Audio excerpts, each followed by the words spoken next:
Didn't even say hi to you. That's okay. I came in kind of late.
I'll turn the phone, make it easier for you to hear. Good morning, everyone.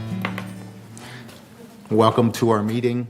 This is the open meeting, regular open meeting of the United Laguna Woods Mutual Board of Directors, a California nonprofit mutual benefit corporation. It's Tuesday, July 11th, 9:30.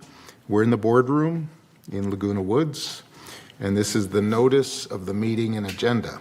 Purpose of this meeting is to conduct the regular United Mutual Board meeting in accordance with Civil Code 4930 and was hereby noticed in accordance with Civil Code 4920.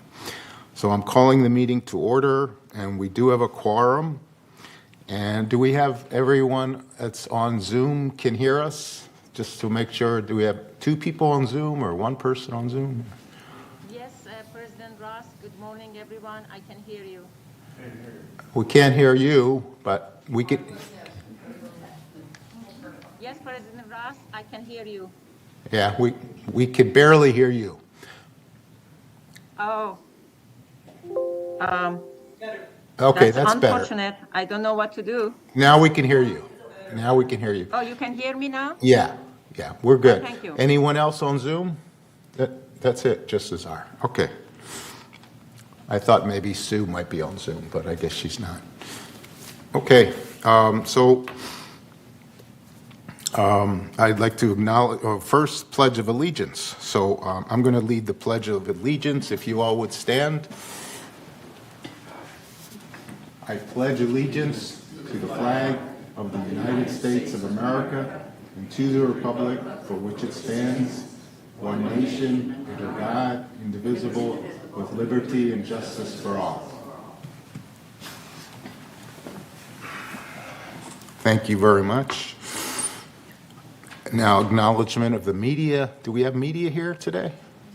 No, I don't think so. Okay. Approval of the agenda.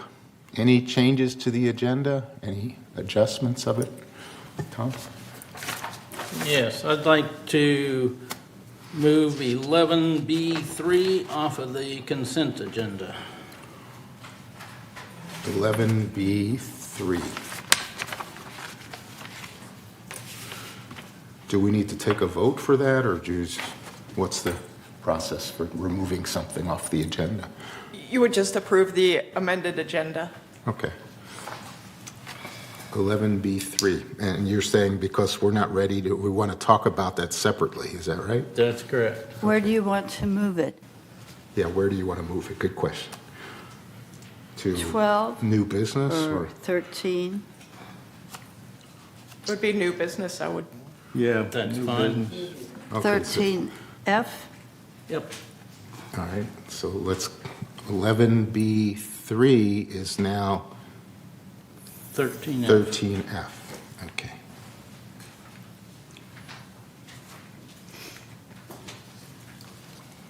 Any other changes? Question, Maggie? are we well lit here? I'm sorry? Are we lighted up here? Oh, we light it up.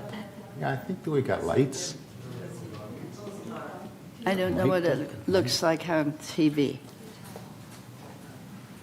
There we go. I think we're paying our electric bills, so, oh, There there we it is, go. much better. Good point. Now we can see, good. Thank you, Maggie. If without any changes, is there a motion to approve the agenda as amended? So moved. Okay, and seconded by Cash. Okay, it's approved.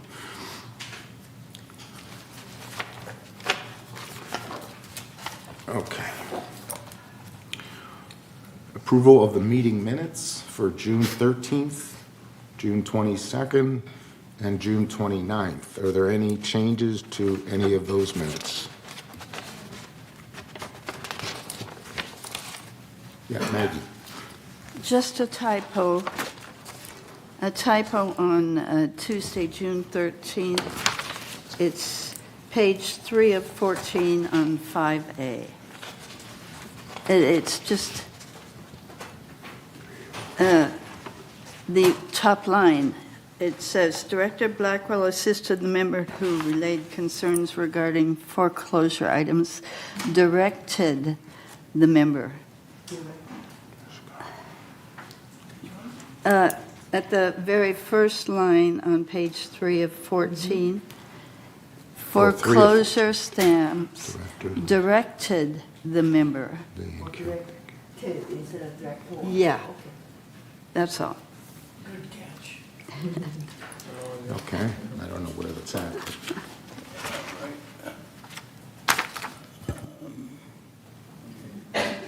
Oh, okay, directed. Okay, thank you. Any other changes to any of the agendas? Okay. I move the minutes be approved as amended by Director Blackwell. Okay, thank you. And seconded. Seconded by Pearl? Okay, so it's approved as amended. Without objection. Okay. Diane? Yeah, I do have a problem with, oh, never mind, it's going to happen a little later, I think. It's let's see, it's on 1B. So where is that coming up? 1B.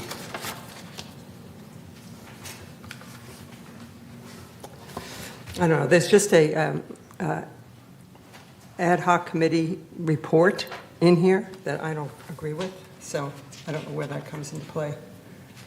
Okay, let's wait till we get to it, and then we can Okay. talk about it. How's that? Okay.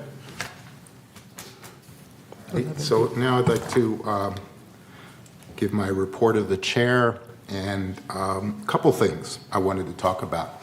One is we are in the midst of our budget discussions for 2024. We're about halfway through the process, and I would welcome all the residents, all the members, to come to these meetings. These are all open meetings, and we'll be deciding on the association dues for 2024 within the next 3 to 4 months, and it'll be finalized. And so we ask for people, all people are welcome, but if you have financial or budgeting experience in your careers and you wanted to share that with us, we would value your input to come to these meetings. And you might have some great ideas for us to consider that we're not considering currently. Because we have some deep challenges that we're facing for this year.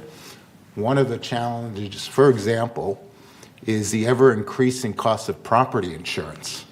And because of the wildfires that have happened in Southern California, all over the country for that matter, it's compounded by insurance companies that are pulling out of the state of California.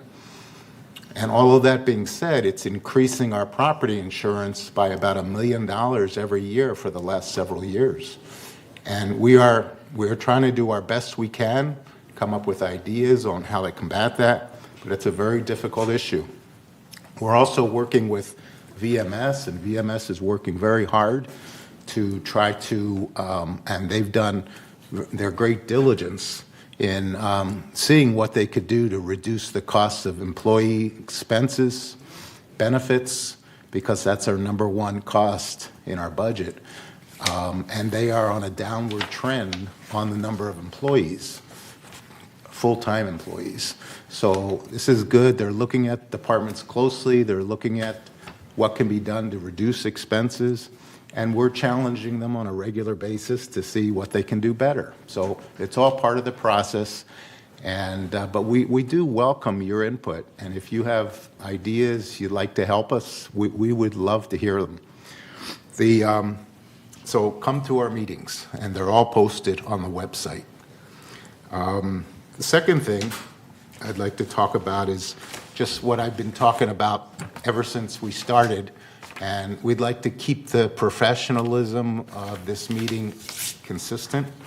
And so we're going to have members come up before us and do speeches and input to us, and we want everything to be done in a professional manner, not only with our board's members, but also with you. And so we want the meeting to run as professionally and smoothly as possible.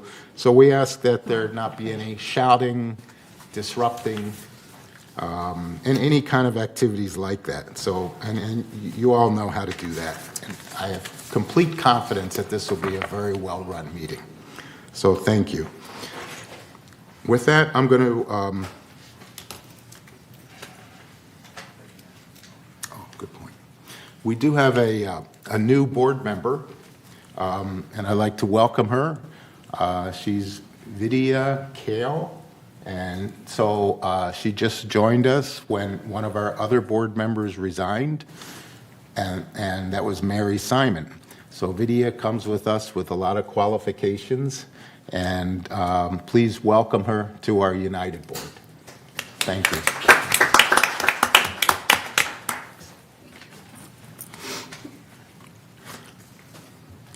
Okay, let's start with the open forum, 3 minutes per speaker.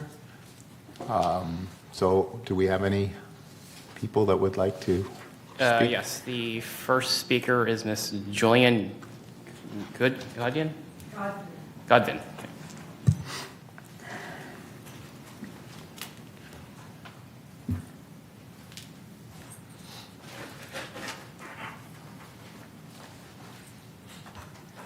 Good morning. Judy Godwin, 4588. Like so many people in the village, I love gardening, and I have a gardener who helps me maintain the health and the grooming aspect of my plants.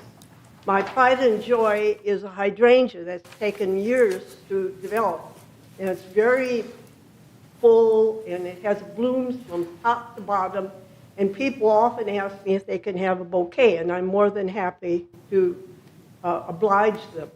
Another happy aspect I have of living where I do is there's a little humming that made a nest on a tiny twig on a hibiscus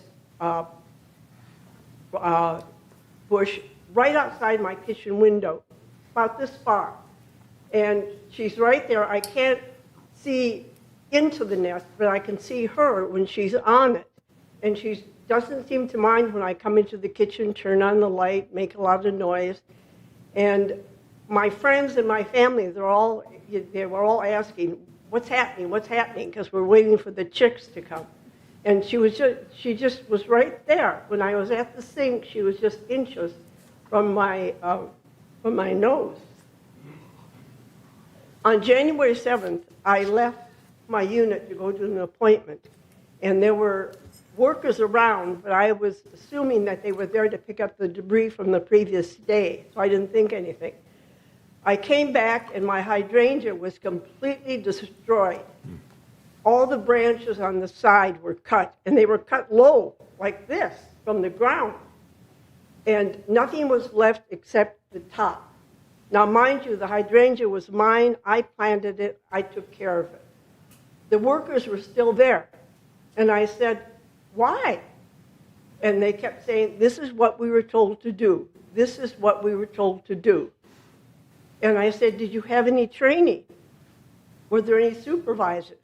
Now, there was a time when supervisors went out with the crew. I've been here for a while. And they wore a different colored vest.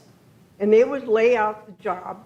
Then the workers would do the job. Then the supervisor would come to see if it was done right. And if it wasn't done right, they would correct it. And apparently no supervisors now. I later talked to a representative from the office that sent out these workers. And I was told that's what they were told to do. That's what they were told to do. So I had no business questioning. And when I asked the same question, have they had training? Are there supervisors? No money for training, no money for supervisors.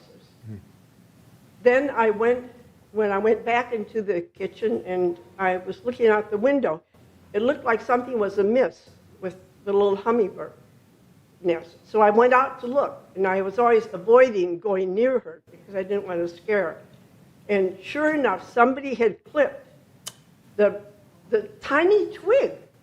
No need to clip it. They clipped the tiny twig where the little hummer nest was, and then I guess realizing that they had done something really horrendous, they put it back on and they tried to wire it back on.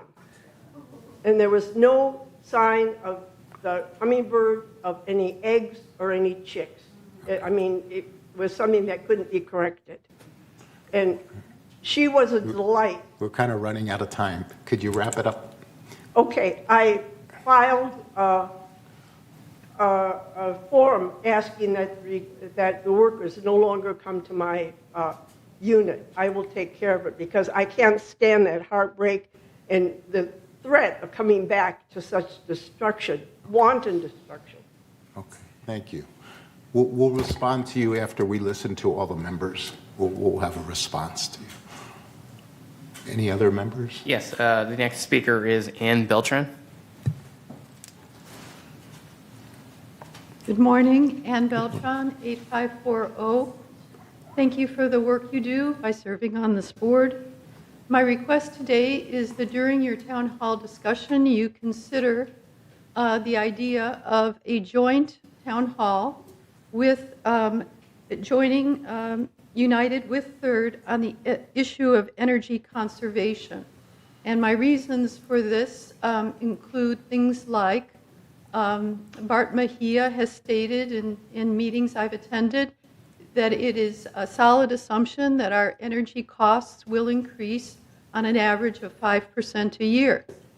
Then in my Southern California Edison bill, I got the proposed rates for the coming year, and they're proposing for 2025 a 10.6% increase on residential rates.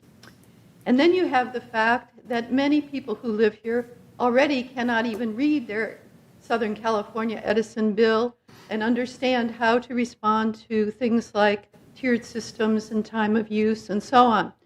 So I think it would be a great service to the community if you would elevate the issue of energy conservation to a town hall. And, the better the speakers are, maybe the better quality information. So that's why I'm suggesting a joint town hall, because, together I think the village has some power and we could command the attention of some experts for a panel to discuss these things. In addition, people, once they get clear on what the future is about their individual electricity rates, well, then they want to figure out what to do next and how to save money. And January 1, a federal tax credit went into effect that will be in effect for several years that's pretty substantial on heat pumps. And then there are other energy conservation methods and so on. There's the whole topic of solar and getting rid of gas, and so that brings up EVs. There's a document online called Pathway 2045 by Edison. It's very easy to Google and get to it. It's an extremely detailed and specific vision of the future and what we're facing and how SCE plans to decarbonize and change the grid and what ratepayers might be paying in the future. And so all of these topics are worthy bringing to the village attention because especially of the fact that we are individually paying for electricity. It would help everyone. Thank you. Thank you very much. Next speaker is Maxine McIntosh.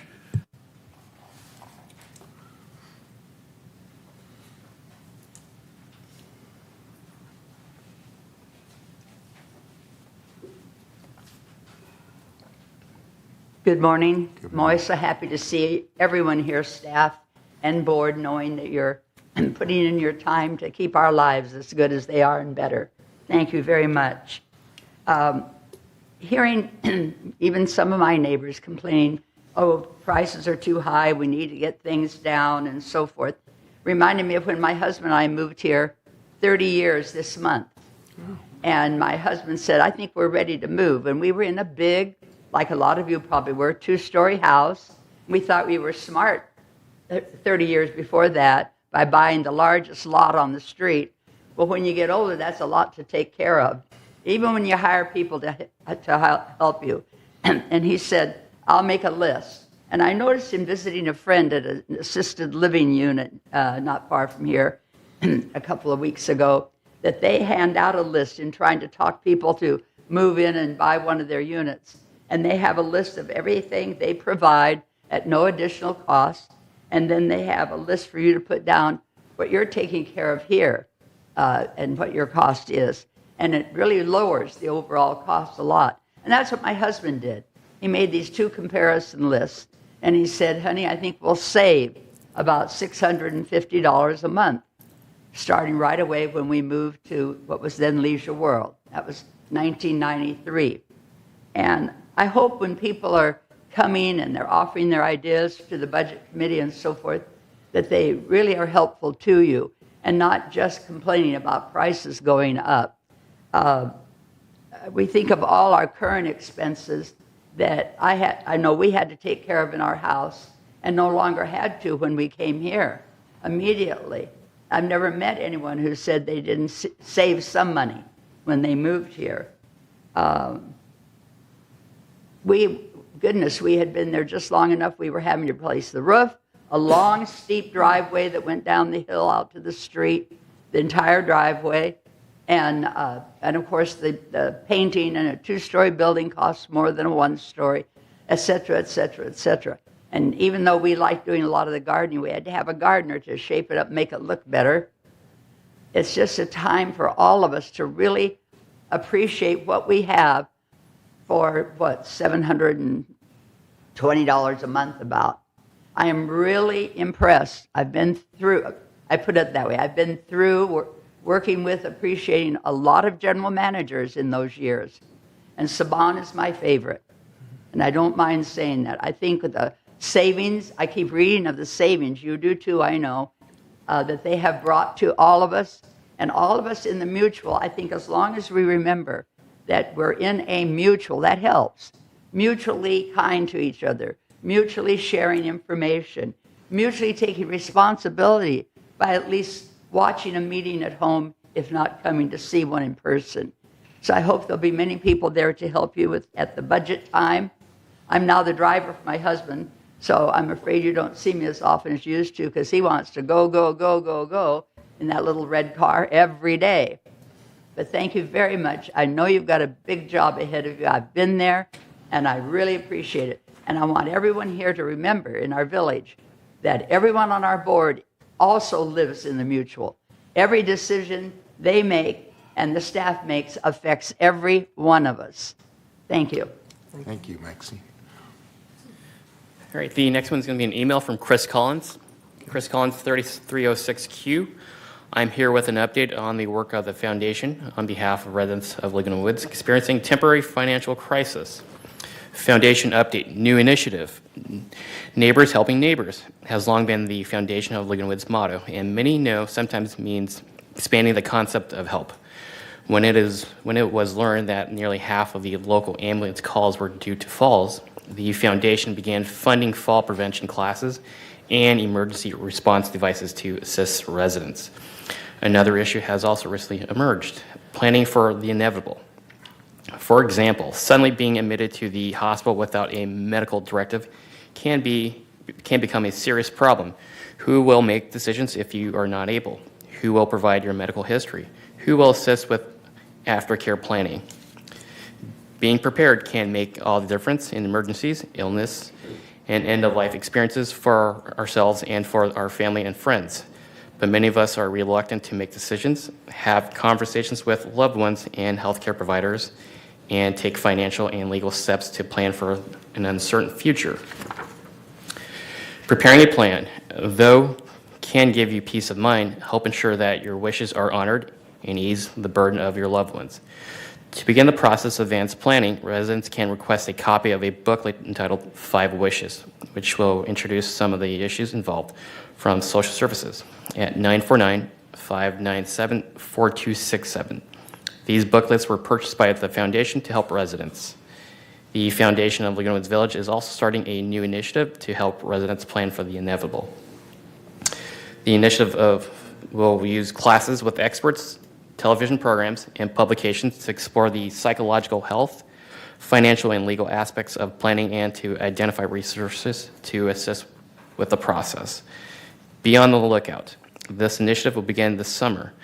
The programs will be publicized on Village Television and in Laguna Woods Globe and the Foundation website, which can be located at www.foundationoflagunawoodsvillage.org. Please consult the Foundation's website as well as for information about its many other activities, or contact the Foundation at 949-268-2246 or via email at foundation@comline.com with any questions. Okay, thank you. Any other comments?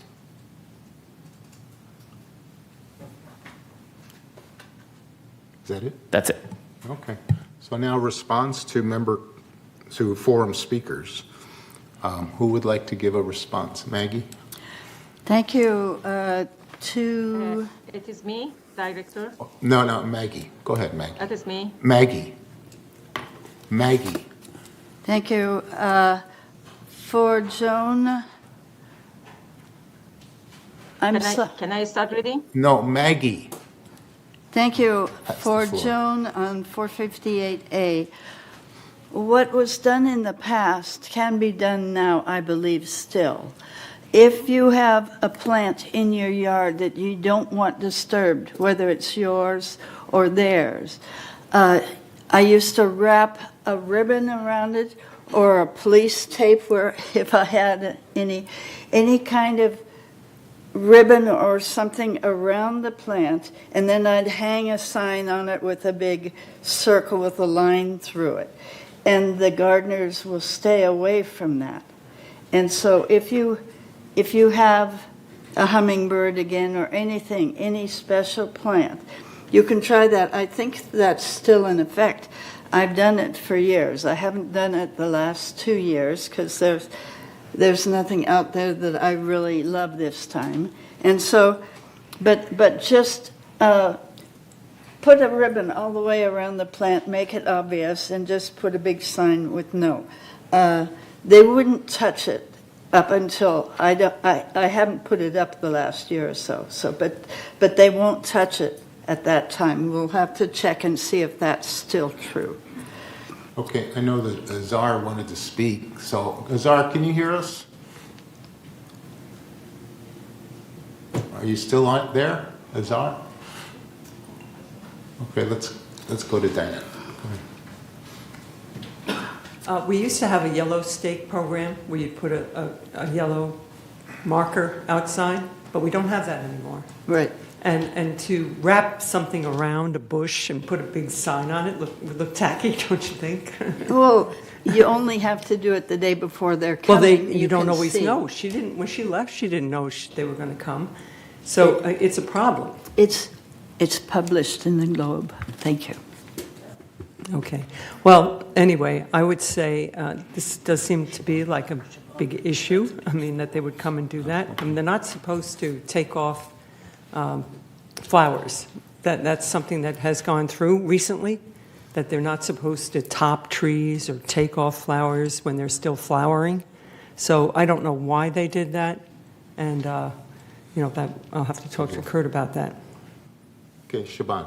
I do want to mention that we are launching a brand-new training program for our landscaping workers, so that will be a very positive step. I will be sharing more details with the board later today. But that's a very positive step, and we'll look into what happened in this particular occurrence, rather than debating it here at the dais. Thank you very much. Thank you.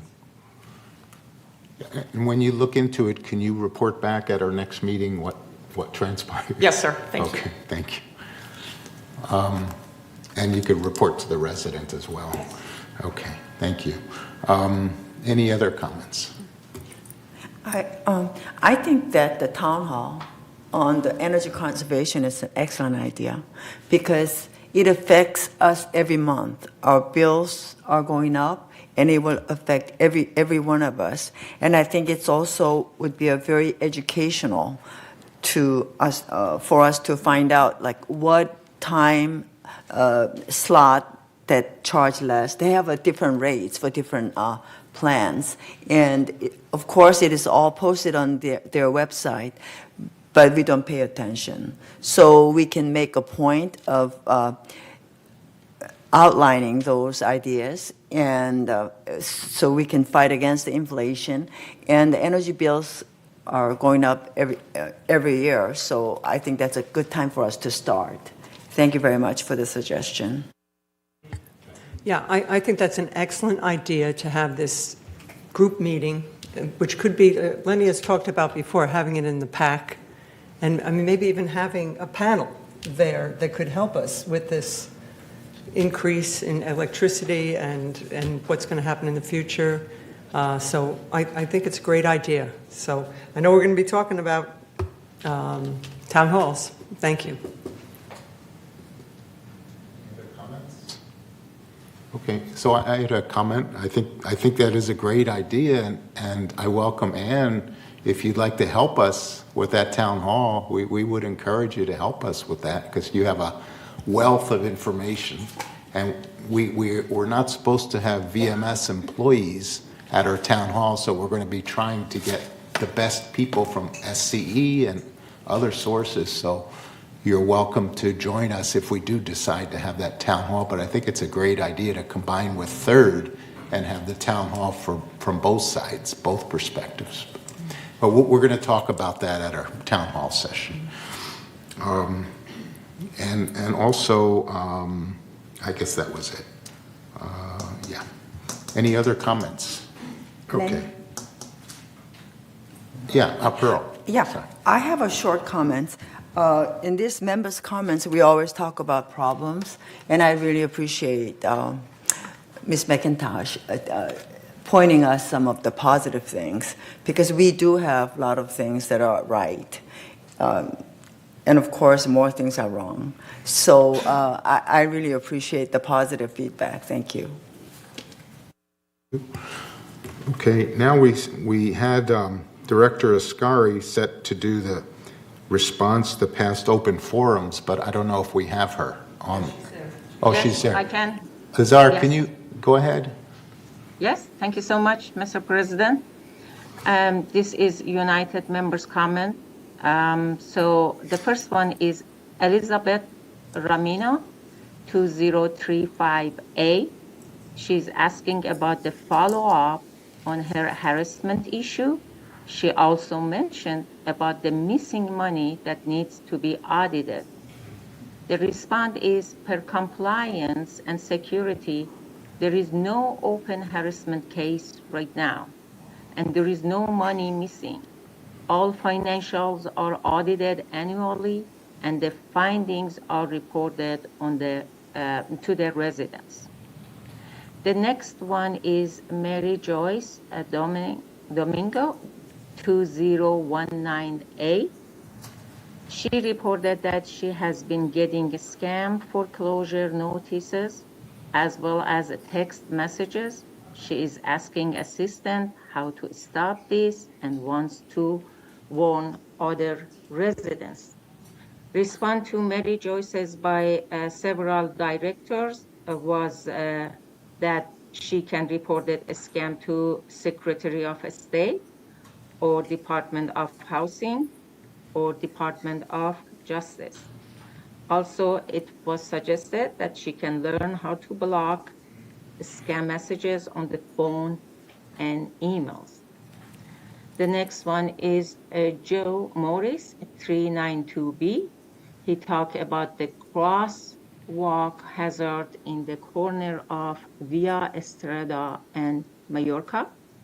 He said that traffic needs to slow down in Gate 2. Mr. Eric, a director of security, said that this will be discussed on June 28th at the Security and Community Access Committee. The committee will take a look at the issue and provide ideas and possible solutions. The next one is Larry Iron, 6820. He wants the board to readdress the review and the electrical reimbursement policy, which currently is on fixed rate. The response is suggestion about reviewing the electrical reimbursement was forwarded to the United MNC Committee for consideration. And the last one that we have is Robert Reyes, 327A. He talked about how he enjoyed living here in the village. He's grateful for all the things that board members do for the residents. He thanked the board for doing a job. And director appreciate this response. And Grace Stencil, 806A, she talked about the lightening on the walkway and other area in the community. She wants to know how lightnings are being controlled. She noticed that some lights may be on at 24 hours and need to be checked so we do not waste electricity. The response per Mr. Barnett, MNC Assistant Director, all lighting in the United Mutual is controlled by photocell light sensor, eliminating staff needing to adjust this few times a year. He asked staff to respond to Code SAG 91, 92, and 93 for her concern and recheck the system. This includes assessing any obstruction that would block lighting from triggering the photocells. And this was all for the last month. Mr. President, back to you. Okay. I did have a question for you, Azar. I don't know if you mentioned it already, but there was a case of someone who had requested a lighting checkup in their area, and that was at our last month's meeting, and he was told that he was 3 on the list at the time, and it was going to be handled quite shortly. And I was just wondering if there's any update on his particular case. That came up last month at our meeting. Do you know, Shaban, if there's, or Azar, is there any mention of that in the meeting from last month? Mr. President, the last one was regarding to lighting, that I had that issue that reported to Shaban that some places 24 hours or during the day the light is on. I'm not sure you are talking about that or other issue. No, it's a different issue. It was 3 people that came in together, and they were asking for help with their request that they had submitted to help with their lighting in their cul-de-sac. And they were supposedly number 3 on the list, and they had submitted their request back in March. And they were supposed to get a response fairly soon. I was just... Please let me check on that, and I'll get back to you hopefully later this meeting. Okay. Thank you. And there was also a second request for putting some kind of a stop sign when you come into, I think it's gate 2, or sometime, because it's a very dangerous intersection when you come in there, and they were supposed to go to a hearing at a committee meeting to talk about that, and that was supposed to have been scheduled last month. And so maybe you can let me know on that. With regard to the lighting question, that came up at the MNC committee meeting, not at this meeting. And I'll get you an update on that nonetheless. And then the SCAC meeting was where the crosswalk was discussed. That's and right. that was a short while ago. Could you let us know what happened with that, or? Yes, I'll get you an update. I was looking to see if Mr. Nunez was here. Thank you. Okay, thank you. Okay, so we're going to move on. Next item is VMS Board update. So Director Robledo, please. Good morning, Mr. Chair, members of the board. Pleasure to be here. I just have an update on VMS, the property manager for United and the Village. First slide, please. Over the past 6 months, a Bright Ideas program was developed to encourage staff to offer creativity from their own experience that is not associated with a regular job. And it's been very successful. We've had 3 awards issued so far, and the awards that are given out were $1,500, but the savings for the $1,500 were over $23,000. And there are more in the works, so I think the program's going really well. We're careful not to pay people for doing their own job, so these are ideas that come from employees that are not involved in the day-to-day, but they may have other experience that is valuable. An example of 2 of the awards, $2,000 was given for a water heater procurement process that is expected to save $25,000. A $1,000 award was given for the idea of having our employees pull the broadband cable instead of contracting it out. And these were vetted by the finance department and the management to make sure that there are true savings that come up, they're associated with that. There are 6 more in the works, and the board and staff are actually considering a way to bring in bright ideas from the residents without it being a full-time job evaluating them. So it's a balancing act to call for ideas and then not having the staff to go through them and vet them properly. So we're working on a pilot program to see how it goes, and that may become pretty soon. Next slide, please. This is an update on our vacancies and our staffing. We are making progress slowly. We track monthly the vacancies and the hires and the leaving, and this is a chart of that. So we currently have 60 vacancies within the organization. I believe there's like 800 employees, so we're at least not losing more than we're hiring. And I guess that's the first rule of holes. When you're in a hole, you stop digging. So we're getting there. And part of the solution is the utilization of resident employees for gate ambassadors and in the recreation department. Next slide, please. This is a win-win situation where people live here and they want something to do, and they're very good at it, very happy, and I think we all experience it when we come in the gates and see them working. And also for the clubhouses, when set up the rooms and things like that, things that can be done by our residents.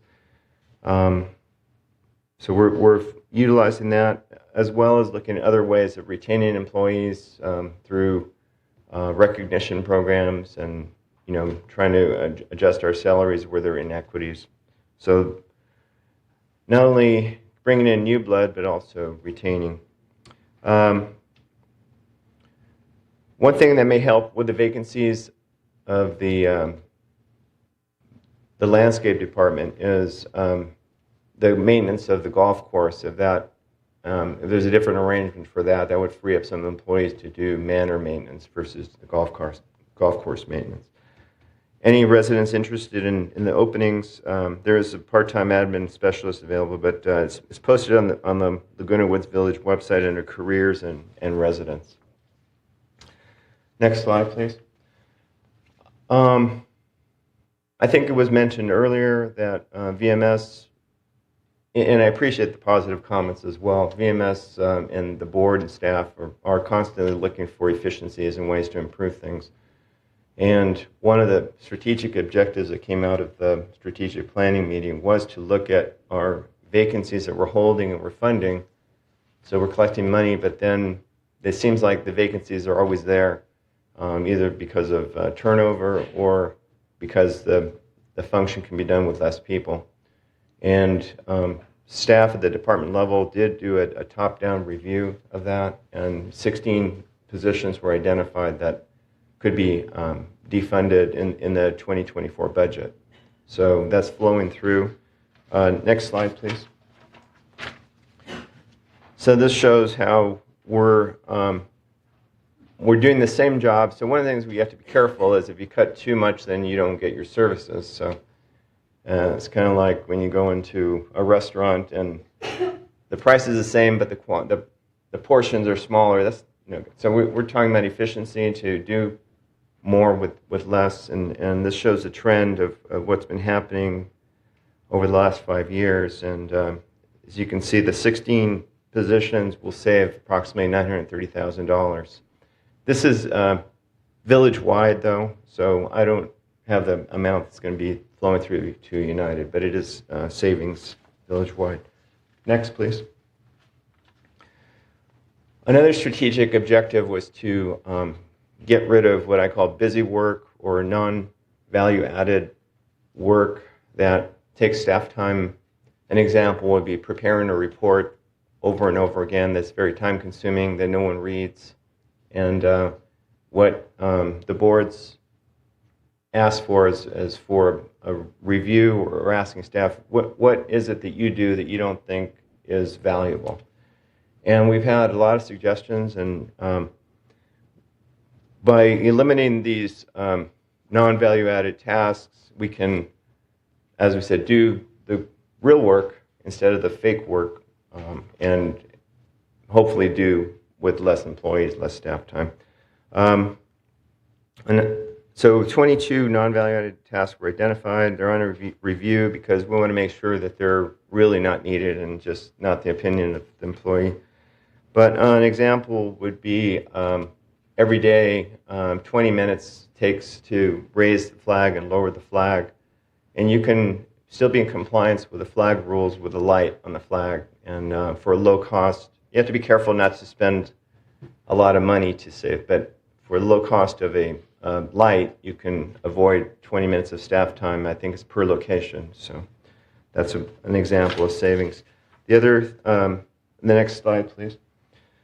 A couple of other examples would be centralizing the payment for compliance violations into accounting versus having the department do the collection.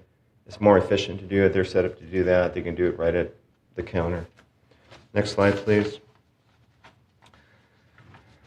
So we have the financial audits that were discussed earlier, but there's also a concept called internal audit, because with so many employees, the boards have to have confidence that the policies are actually being done within the organization. So we're actually adding an internal audit function that's responsible to the CEO, but it's going to fit underneath the controller department. So we've actually hired an employee for that. And part of their function would be to verify compliance with regulations. We want to make sure that we're following the rules and complying with laws. Assessing organizational risks where we're not paying attention to things that need to be paid attention to. And then also look into the standard operating procedures and make sure that they're in alignment with policy direction. Next slide, please. This came up to change to the United work hours to be consistent with the other mutuals and with the city. I don't think the changes are significant. I don't have the change, but they seem to be reasonable. The quiet time work shall not start before 7 a.m., so the working hours are going to be 7 a.m. to 5 p.m., but with quiet time between 7 and 8 on weekdays and 7 and 9 on Saturdays to not disturb sleeping patterns. And there's no work permitted on Sundays or the listed holidays. Next slide, please. And then this is a list of the other activities that are not contractor or staff time, but they're still in line with those general guidelines. Finally, last slide. We have 2 town halls, outreach to contractors and real estate agents to walk them through for the new ones and I guess walk them through changes or the process itself for obtaining mutual consent for alterations, employing standards versus getting variances, how the city permit process works, and there are some alterations that don't require consent.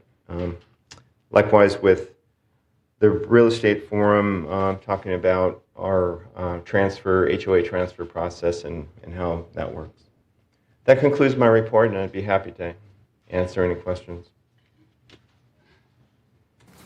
Thank you. That was a great report. Any questions? Any questions? Allison? Just a comment, Manny. Yesterday I attended the contractors open house. Must have been 100 people there. It was super. It was really excellent. Great questions. Lots of people there. Lots of issues raised.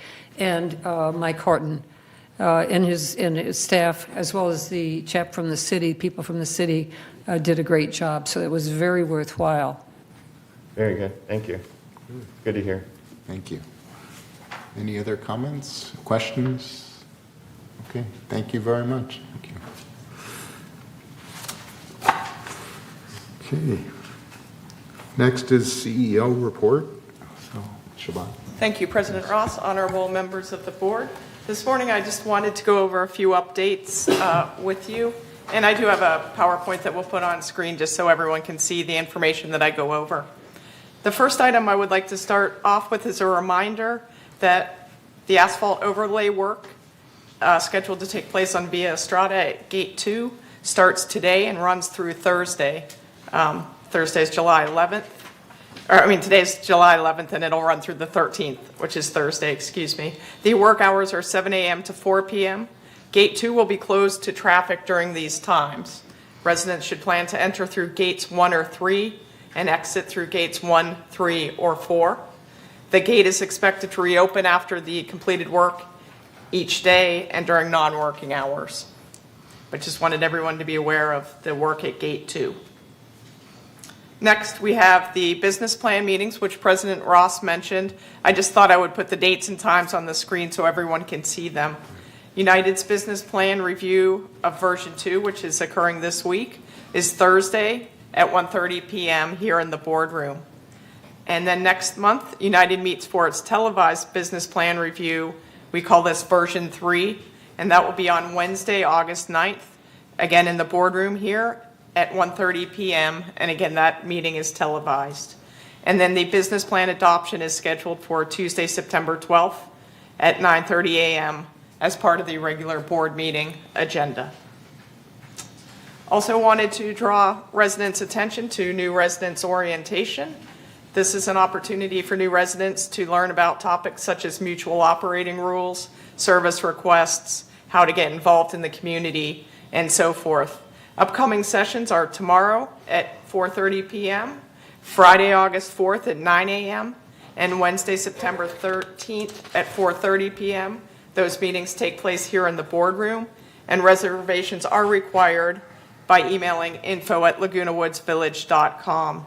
And please include new resident orientation in the subject line.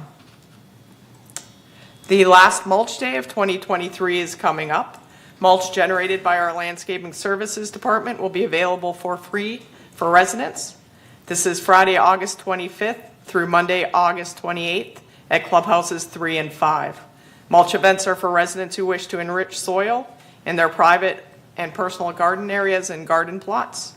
Landscaping services will continue to mulch all common areas. I also want to provide a brief update on the Irrigation Master Control System project. This project is 80% complete.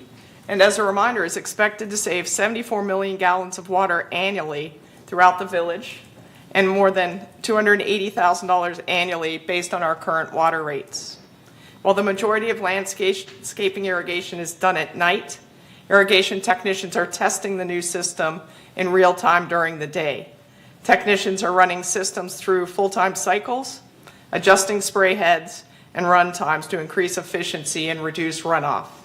The goal is to reduce overspray and get the length of the watering cycles correct to reduce water waste and the costs associated with it. So if you see running water during the day, that is likely what is occurring. I also want to add a quick reminder about the Summer Real Estate Forum that Director Robledo just mentioned. Just as a reminder, the session is Wednesday, July 19th at 1:30 p.m. in Clubhouse 5.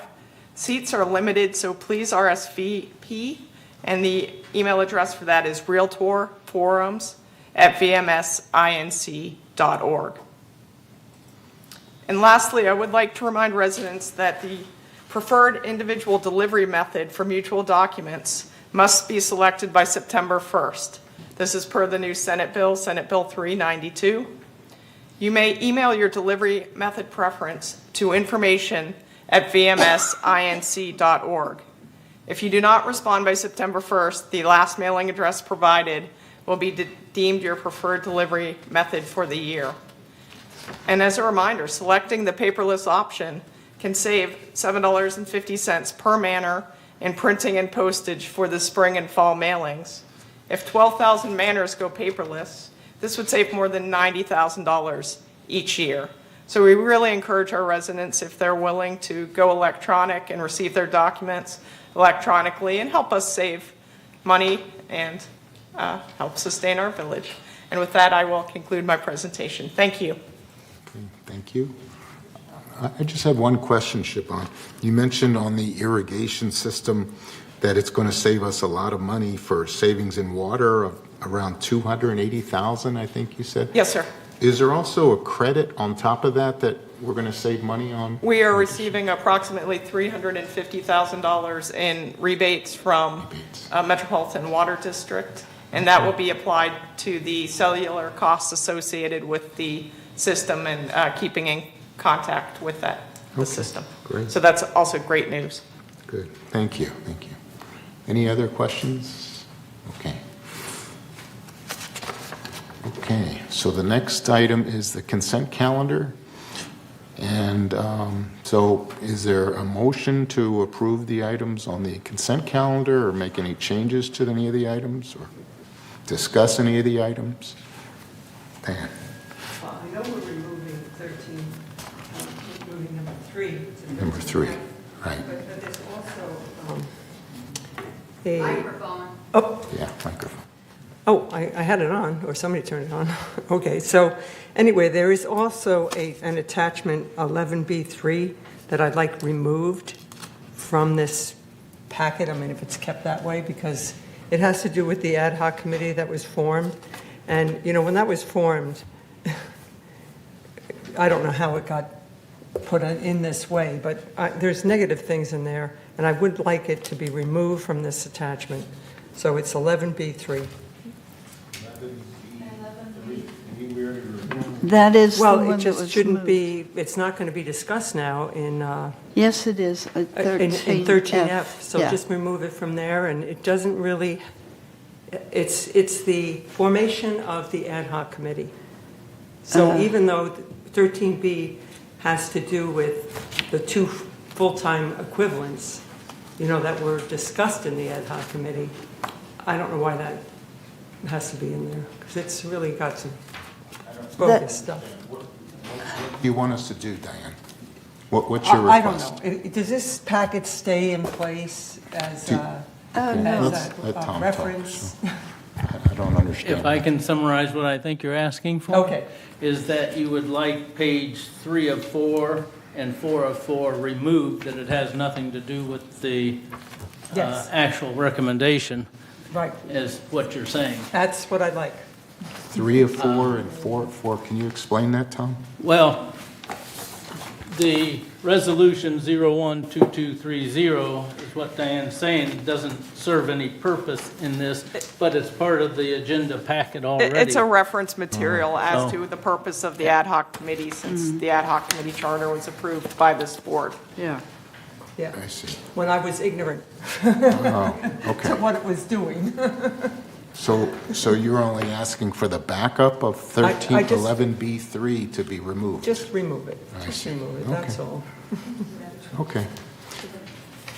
So do we need a new vote for that, or? I would suggest it be done when you consider the item. It could be part of the recommendation if that is the pleasure of the board.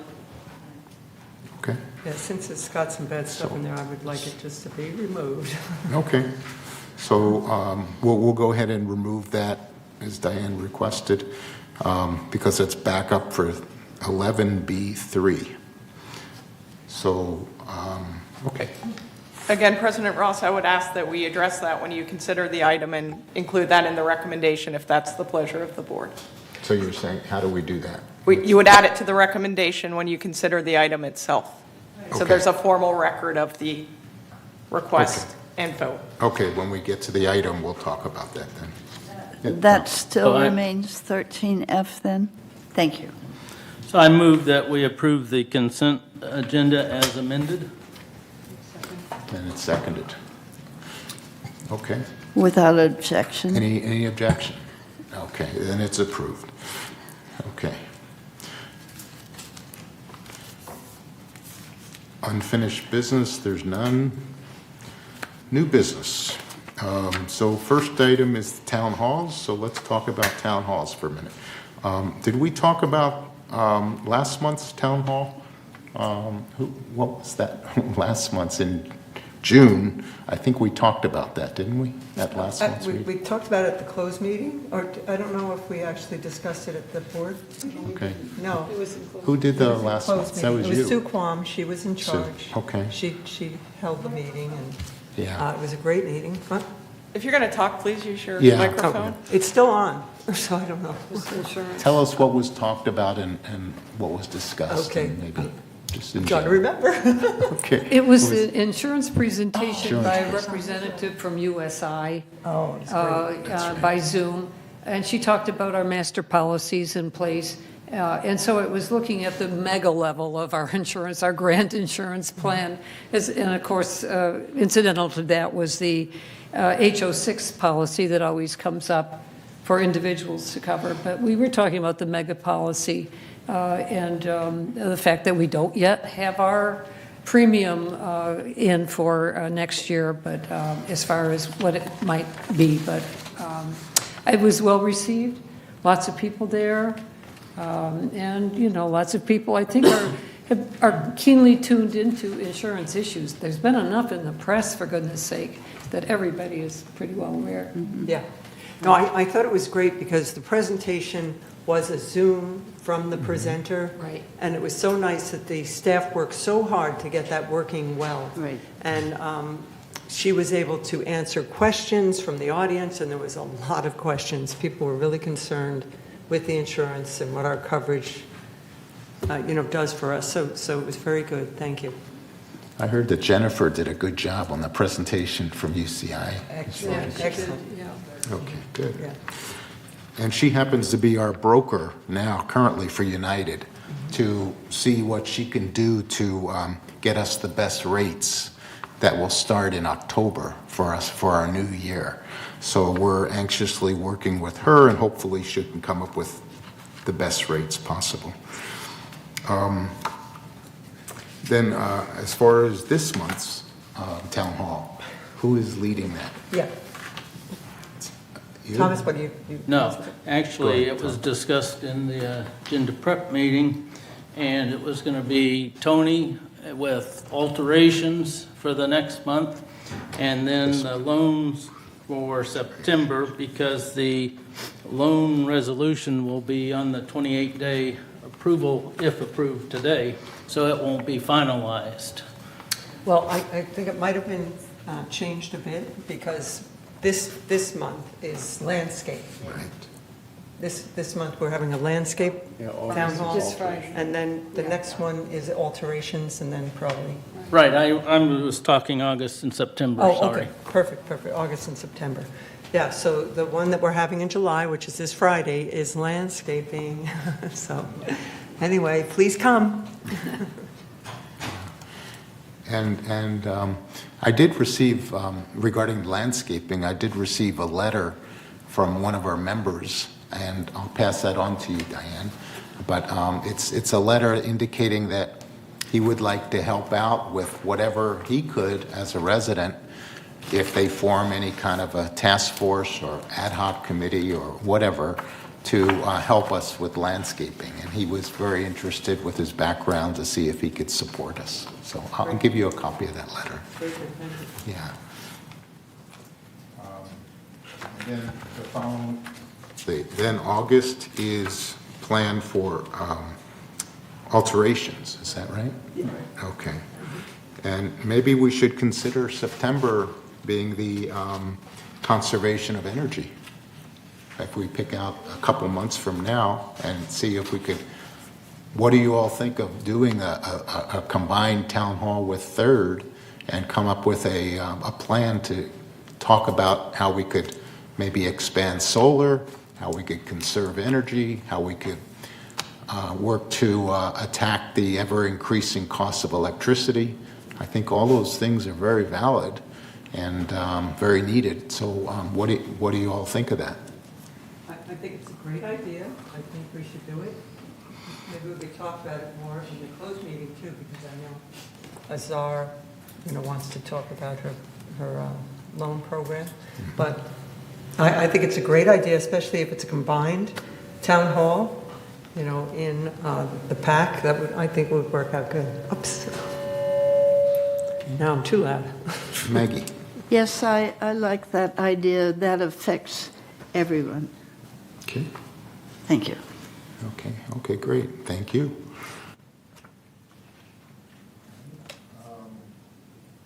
Let's go to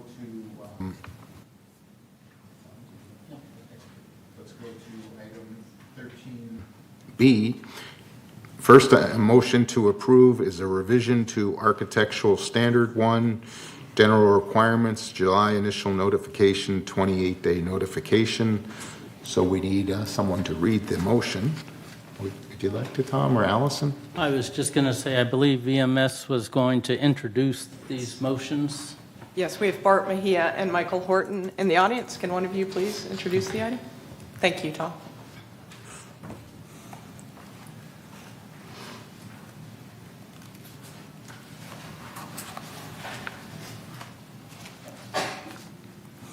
Okay, 13B is the motion to update and amend Standard 1 for general requirements.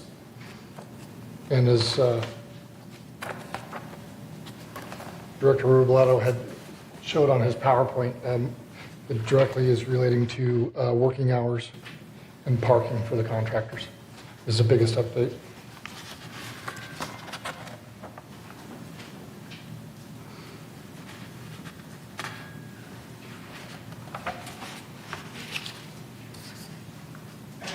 Did you want, should we review the motion then, or did you want to review the recommendation? The recommendation is that the Board of Directors approve a resolution to revise Standard 1 general requirements. Would you like me to read the pink page? Well, okay, go ahead. Oh, okay. Okay. Go ahead, Maggie, you can read. Okay, Resolution 0123XX General Requirements. Whereas the Architectural Controls and Standards Committee recognizes the need to amend standards and create new standards as necessary, and whereas the general requirements are and should remain the same for all standards, Now therefore be it resolved, August 8, 2023, that the board hereby adopts Standard 1 general requirements for all standards as attached to the official meeting minutes, and resolve further that Resolution 01-1857, adopted June 12, 2018, is hereby superseded in its entirety and no longer in effect, and resolve further that the officers and agents of this corporation are hereby authorized on behalf of the corporation to carry out this resolution as written. I move this resolution. Okay, seconded by Diane. Okay. Any discussions about it? Maggie? I just have one typo correction. On page 12 of 14, for 1.10, contractor staging areas. Staging areas must be no larger than 20 by 20. I prefer that to longer than 20 by 20. I'm sorry, rephrase It that. just says, staging areas must be no longer than 20 by 20. I suggest it say it be no larger than 25. I mean, it's not material, it's just a wording thing. That's the only thing I found. We can make that change. I agree with that. Thank you. Any other changes? Okay. All those in favor of this Architectural Standard 1 to be approved, please raise your hand.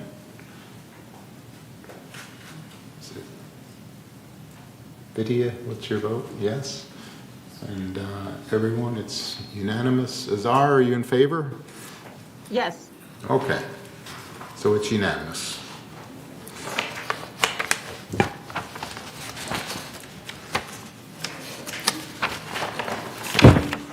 Okay, next item is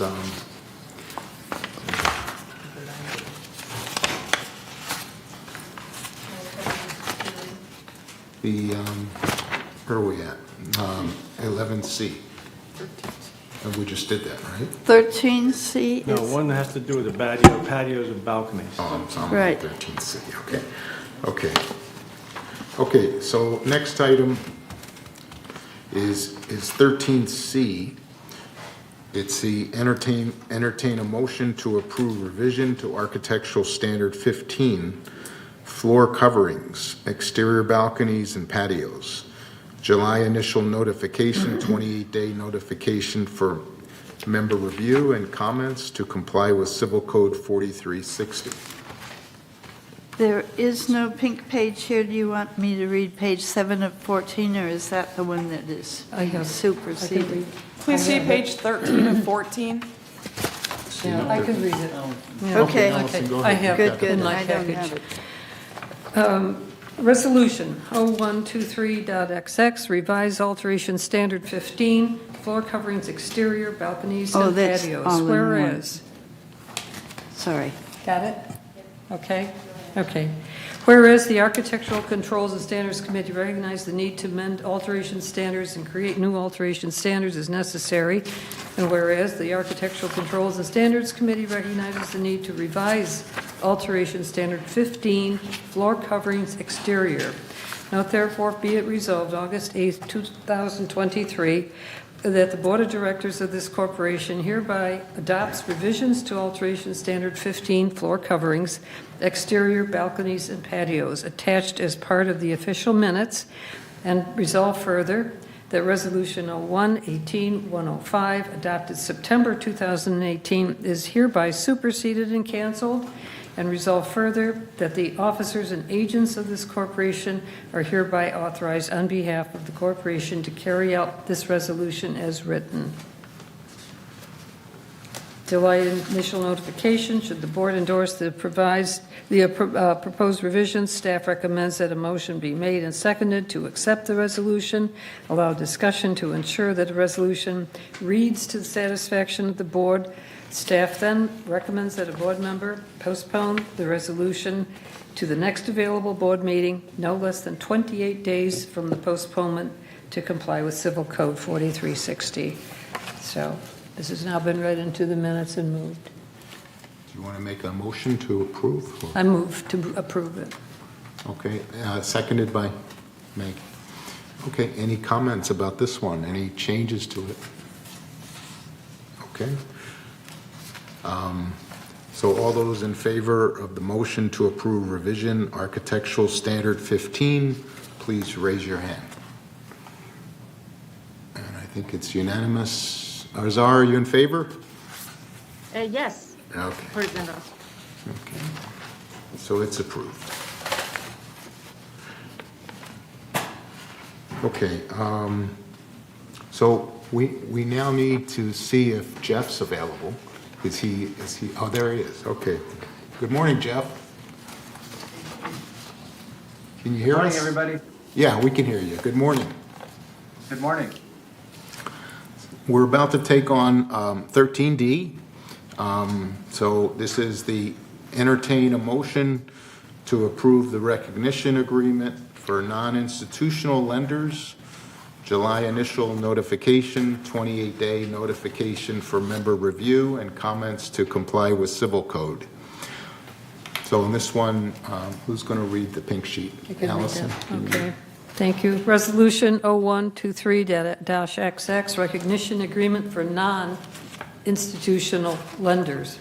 Whereas the United Laguna Woods Mutual Board of Directors carries a fiduciary financial obligation of the corporation, and whereas United Laguna Woods Mutual Bylaws, Section 3, Article 3, Section 1, provides that prospective members unable to satisfy financial requirements may be approved for membership if another financially qualified person enters into an agreement with the corporation to become financially responsible for expenses associated with such membership, and that other person meets the financial requirements established by the corporation. And whereas a guarantor agreement has been developed to comport with Article 3, Section 1 of the bylaws and has been in use for many years. And whereas on June 27, 2023, the United Finance Committee approved the United Recognition Agreement for non-institutional lenders whose purpose is to research loan options and examine current policies restricting the use of private loans. And whereas prospective members currently have 2 avenues available to satisfy Laguna Woods Mutual financial requirements. 1, they may qualify financial on their own merits with or without a loan from a qualified financial institution or non-institutional lender who have entered into an individual recognition agreement with the corporation. Or 2, they may obtain a guarantor who meets the financial qualifications established by United Laguna Woods Mutual from time to time. Now therefore be it resolved, August 8th, 2023, that Board of Directors of this corporation hereby approves the United Recognition Agreement for non-institutional lenders as attached, and resolve further the resolution of 01-16-107 adopted on November 8th, 2016 is hereby superseded and canceled. Resolved further that the officers and agents of this corporation are hereby authorized on behalf of the corporation to carry out the purpose of this resolution. July initial notification, which this is, should the board endorse the proposed resolution, staff recommends that a motion be made, seconded, to accept the resolution and allow discussion to ensure that the resolution reads to the satisfaction of the board. Staff then recommends that a board member postpones the resolution to the next available board member no less than 28 days from the postponement to comply with Civil Code 4360. I move this resolution. I second it. I second it. Zara seconded. Okay. Any discussions about it? Yes. Okay. President Ross, may I give a little bit brief introduction to this? Point of order here. Okay. Okay, go ahead, Azar. Thank you. I wanted just to give for residents that hearing and they are not there, and people that they have been there, what this committee did. The Private Loan Research Ad Hoc Committee was established 4 months ago due to requests of multi-residents who came to the board and requested for permission to have a right to get loan from private lenders for unplanned expenses like medical expenses, as well as to be able to buy units in United Mutual. The committee carefully included 4 experienced residents who each has had a great background, more than 30 years, in financing, banking, director of private institutional lenders, director of loan department in different banks, and also underwriting loans. Committee members met weekly and received, revised, and corrected multiple times any items on the recognition agreement of private lending to make sure United Mutual Benefit be the first position on any possible situation. The final draft on May 24th was sent to the United Legal Counsel for final review. Today, the presented recognition agreement for non-institutional lenders to the board has all corrections that our legal counsel recommended. This is in the package that you can see. Thank you, Mr. President. Back to you. Okay, thank you, Zahar. Maggie? Just a couple of differences between the red line and the final resolution, and Jeff, I'm glad you're here. Okay, just these are little, page 5 of 22, comparing with 12 of 22. On 5 of 22, on the recognition agreement, it's number 2, which is now number 3, or 3. It says, the corporation has issued to the borrower, will issue to the borrower to be held. Let's see. Will issue held by escrow or another third party agreed upon between lender and borrower is in the red version, but it's just by a third party.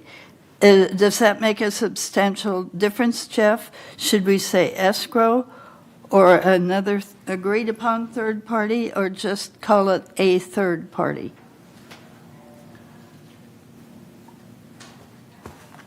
Sorry, can you tell me what provision by who you're looking at, Maggie? Okay, I am looking at the attachment 1 recognition agreement, the first page in the red line version, compared with the first line, the first page in the black edition, the approved edition, the one that we want approval. Jeff, it's item 3 on page 5 of 22 and item 3 on page 12 of 22. Right.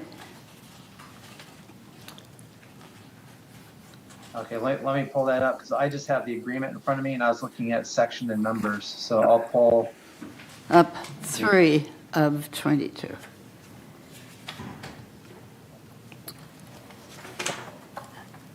And yes, 3 says, oh, yes. Okay, notice over there.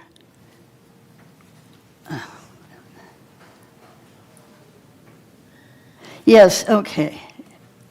Okay. It's 2 crossed off, now number 3. And the black wording is not exactly the same. This says, will be held by escrow or some other third party agreed between lender and borrower. The new version says, or will issue to borrower held by third party. It doesn't say agreed upon third party, it doesn't say escrow. Is it material that it say escrow or agreed upon third party, or is it just okay to say third party and cover it all? Jeff, can you hear I me? think Jeff, the can you way hear me? Who has the floor here? Let Jeff answer the question. I have to explain to Jeff a sentence, Mr. President. Jeff, we contacted escrow, two escrows during the meeting, especially the two of them that is near the here, Granite, and then other one. And none of them, they accepted as be a holding to the certification. They said this is too responsibility for us, and that's why we just said it rather than escrow, a third party. I want Jeff knows about that. We contact both of escrow that is here, and that's why it said just as a general, a third party could be escrow, could be United. So Well, who will I it be want if it tonight- isn't an escrow? Okay, so let's Sorry. let one person speak at a time. So Maggie, do you have a question about that, or? Yes, I'm saying, it says escrow or another, we could say another third party. And this one drops off the escrow and held by a third party. Okay, so we've gone over that. Jeff, do you have any comments about that? Yeah, I'm a little confused because I'm looking at the screen and the new paragraph 3 says to be held by escrow or some other third party agreed between lender and borrower. I'm comfortable with that language that's in there. I still see the escrow in the draft. Right. It's The Maggie version doesn't have the word escrow. Mr. President, may I talk? It Point of order does here. not. All right, one person at a time. So, Azark, do you have an explanation? Thank you. Yes, can you, okay. Here we go. Jeff, I wanted to see that because in this one was escrow or a third party, is not mandatory escrow. As I mentioned, I connected, two of our members connected two of the escrow near the Laguna Wood, and they said they will not accept that one. So the word of escrow, just for that reason, deleted and just the third party. If you wanted to add escrow, emphasis on that, or any escrow company wants to do that, we are prefer that one. Is up to that, but escrow can be a third party too. So a third party is a general word for everything. Of course, your view is more important for us. I wanted you have this information, Jeff. Okay, so let's Yeah, let Jeff. I'm seeing now in a different version from what my red line changes have, and I am more comfortable with the words escrow or third party. So it just says it's In redlined the now. version in front of us, the word third party is capitalized, but it's not defined. Right. I Okay, defined it in my red line changes. So let's go. Okay. so Jeff, you're comfortable with the way it's written on page 5 of 22? Item 3, you're comfortable with the way it's written now? Is that right? Correct. Okay. Correct. Okay. The version up on the screen right now that I'm looking at. Okay, Diane. Well, I remember this issue coming up in the ad hoc committee, and it was an important issue. So the fact that it's in this red line, the information showing us what's changed, and that it's missing from the recognition agreement is serious, because how many other things are missing? Well, Okay, Tony? I have, Thank you, Mr. Chair. First of all, I'm not a lawyer, and reading through this thing, I got, my eyes were burning. So I'm going to contact a lawyer I used in North Hollywood to help me understand this. In the meantime, the one thing I'm not satisfied with here is I want some kind of a process to screen lenders. I don't want to be part of somebody coming in here and ripping people off and have us associated with it. So there has to be some screening process or some kind of protocol for lenders to be qualified. And that's, and the rest of it, I'm going to, there's a lady in banking that's going to help me, and there's a lawyer I used in North Hollywood that's going to help me try to understand this. And there's a word in there I've never seen before. They refer to curing debt. I never heard that before. Thank you. Lenny, I have Maggie? two other things. Okay, go ahead, Maggie. Okay, on red line, page 3 of 7. 3 of 7. Right. And that's compared with page 14 of 22 on the new one. The red paragraph that was notwithstanding the provisions of the corporation, that paragraph is dropped out of the new version. The red paragraph is completely missing. Did you mean for it to be included, Jeff? Can you, I'm sorry, I only have my red line version. Okay, the notwithstanding paragraph on section terms, number 4, it's after C. Do you see it's on page 3 of 7, Jeff? Yeah, you're close. It's item right below 4C. Corporation transfer of membership. Siobhan, did you have Wait. something? Yes, may I make a suggestion? We will work off of the red line version that Jeff prepared, develop a new clean version, have Jeff review both versions just to make sure everything is accurate. This going back and forth is really difficult, I think, at the dais. If you would allow staff to do that, that would be helpful. I think we're... Mr. President, can I add something? We're going to be voting for this, so we need to understand if there's any questions relating to this, so... Yes, it's going on 28-day review, It though. will go on 20 days. Yes, so we could have do to- this quite quickly if that is the desire of the board. Okay. Mr. President? Well, first Diane. First Diane. I would also like to include some kind of a process where our members are informed about the loan that they're getting into and understand it completely and understand that the money that's being borrowed has to be paid back. And so if somebody else is taking the money, I mean, they just need to be informed. This is a serious thing that they're getting into, and there should be some kind of consulting on that. So, Cash. I think I agree with her very much. We will be liable if there is a loan left. If we hold that property, if we hold the property under us, then the United will be liable to pay that loan to whichever bank has. No. Yes. No. Zahar, did you have something to say? Yes, Mr. President, first of all, let me respond to what Siobhan said. Siobhan, both of these, the red and the black one, is sent to Erica, and Erica corrected all of these red one through the black and clean.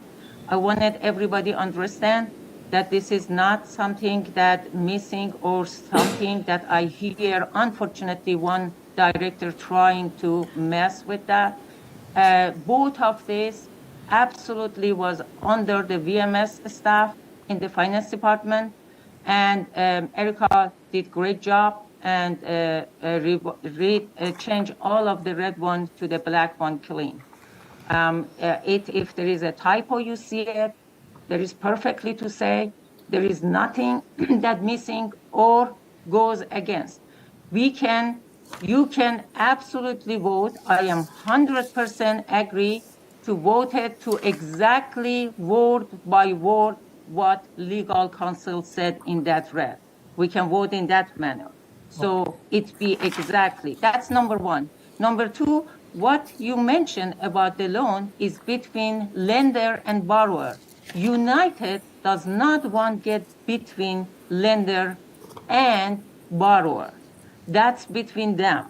So United, we as director should just protect the benefit of United, which we did it, and Jeff Bowman completely review all of the aspects.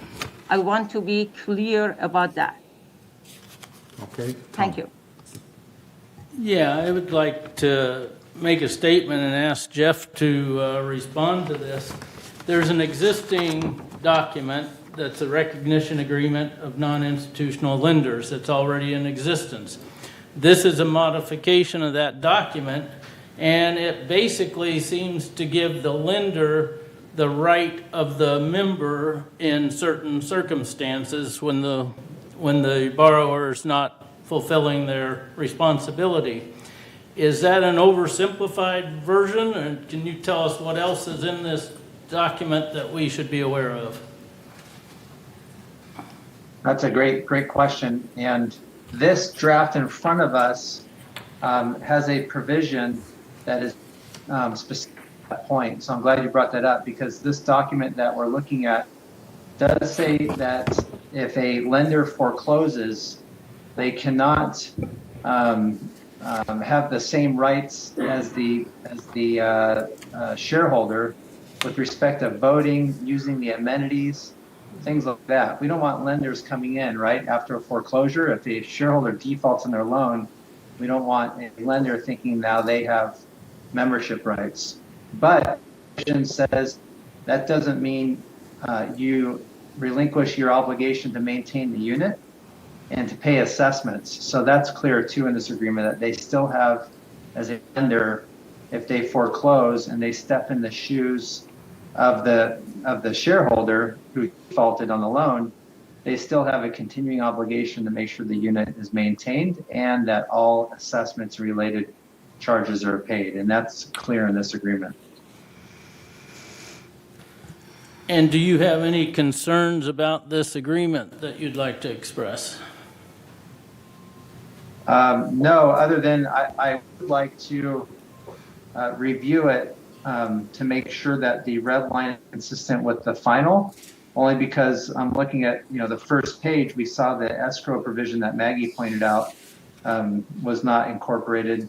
And I just recommend that you have me make sure that all other changes have been incorporated as well. All right. Paul, do you? I just want to invite the board, we do have one member comment at this time, if you're ready. From who? One member comment. Okay. Well,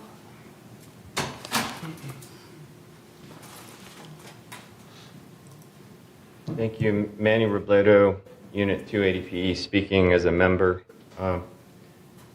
I think this is a good thing because of the insurance issue, Fannie Mae and Freddie Mac are prohibited from issuing loans in the village.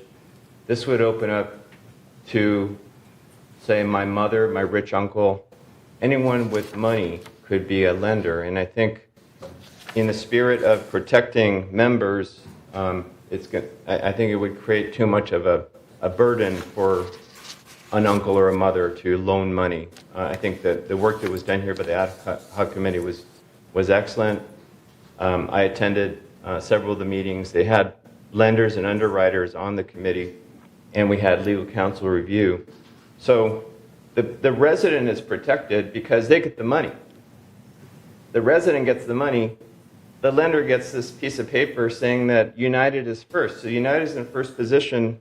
The lender's in second position. So that is not good enough for Fannie or Freddie, but it's good enough for my mother or my uncle.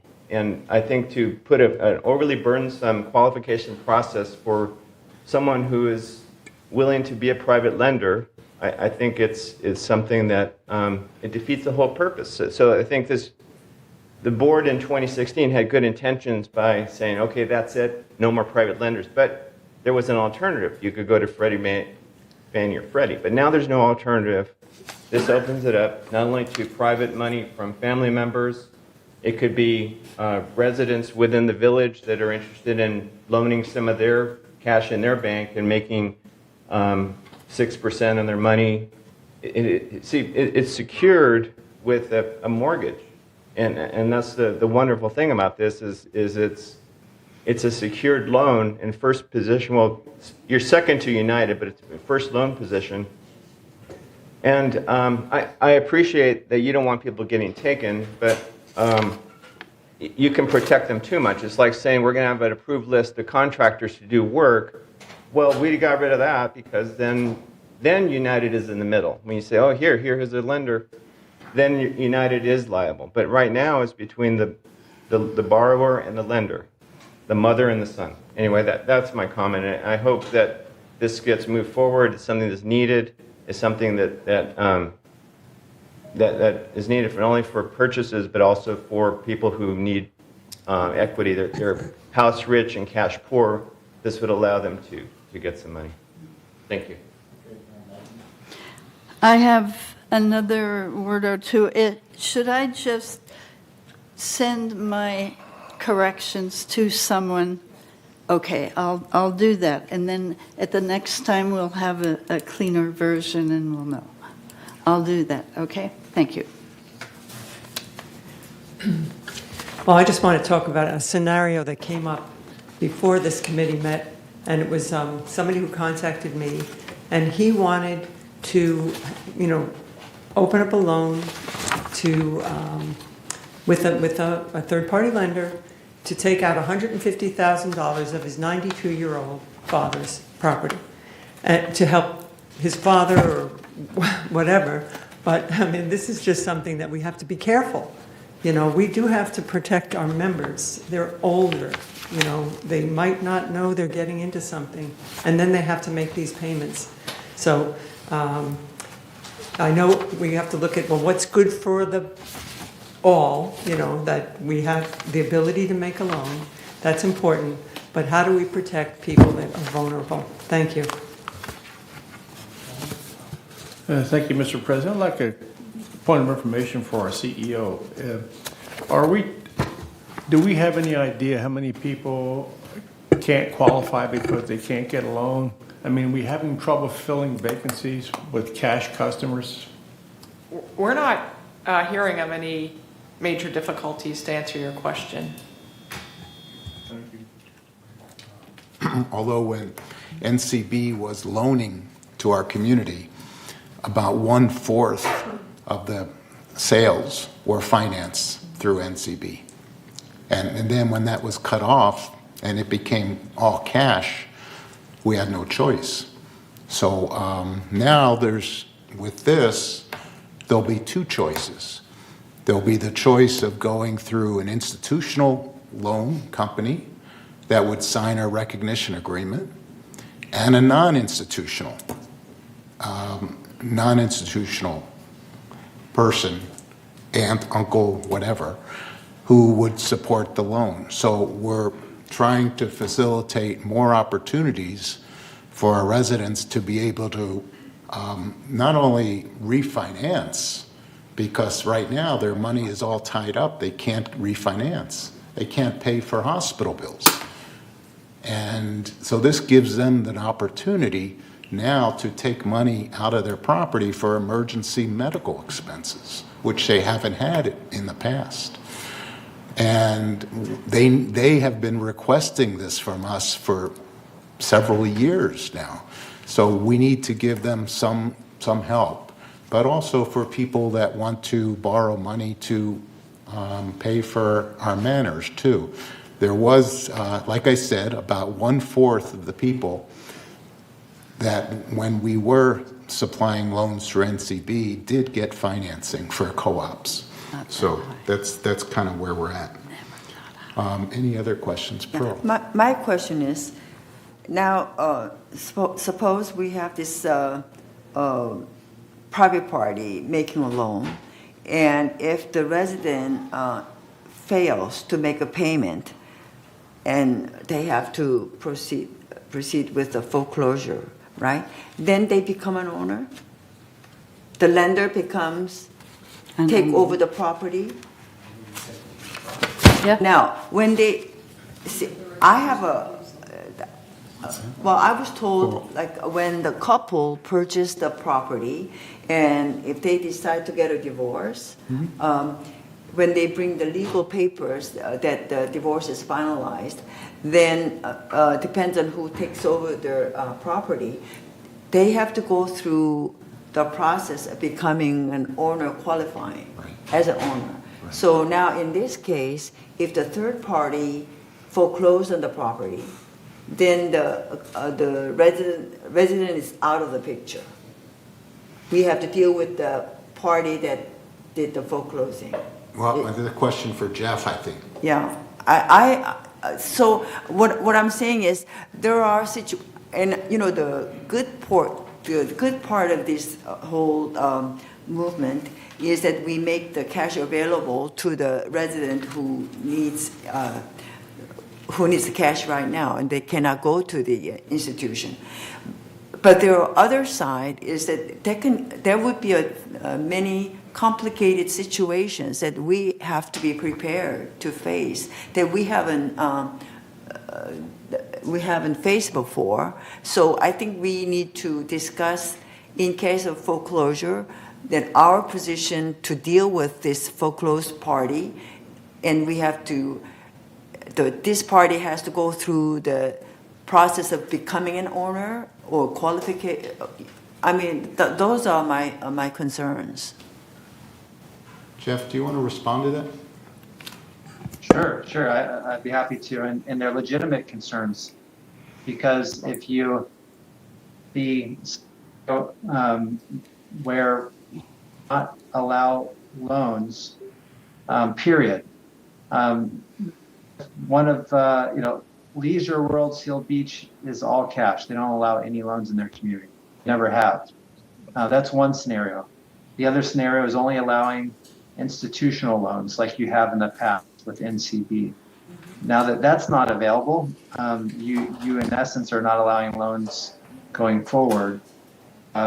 Without loans, it's much cleaner, right? You're not faced with those difficult scenarios that may come up, and they do come up from time to time, where there's either someone passes away, or there's a divorce, or there's a dispute amongst heirs.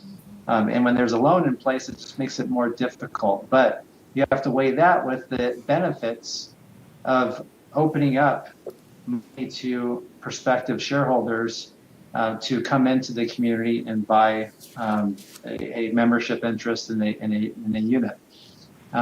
So there's definitely pros and cons, but you have to look at what the benefits of opening this back up to the public to take advantage of money that was otherwise allowed to be used to buy into United.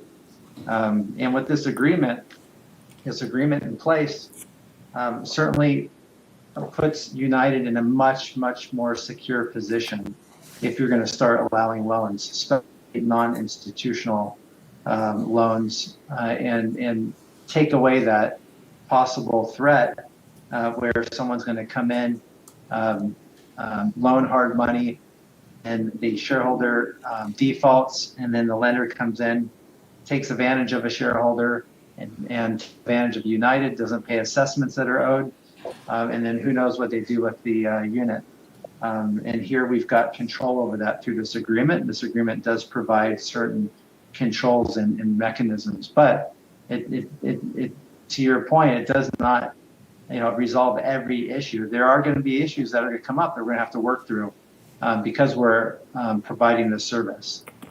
With every service, it just definitely increases staff time, and there will be scenarios that'll come up that we'll have to work through. Okay, Azar, did you have something to say?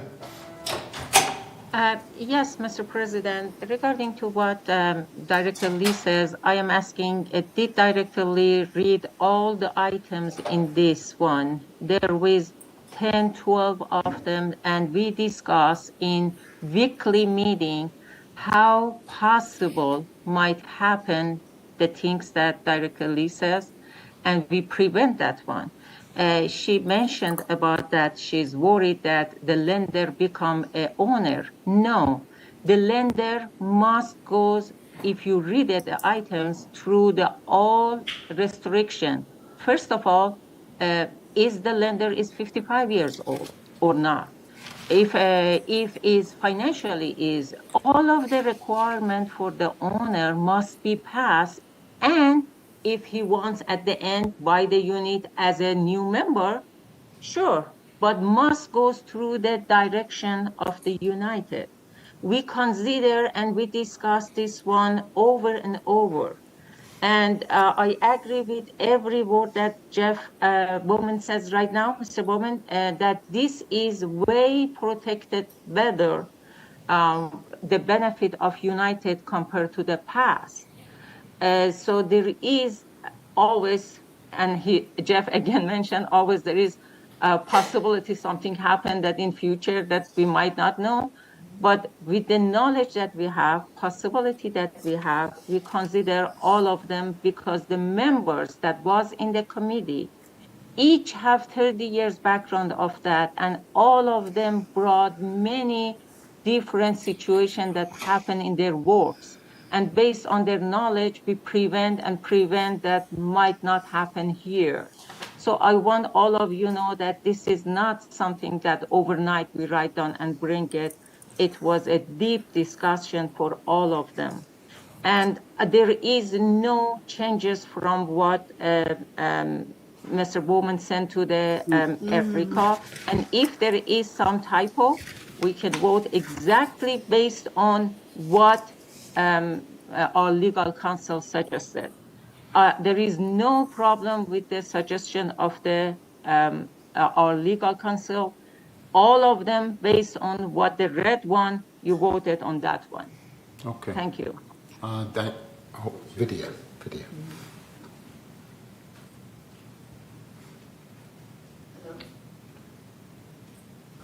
Okay. So I'm a little confused about the discussion about the divorce part of this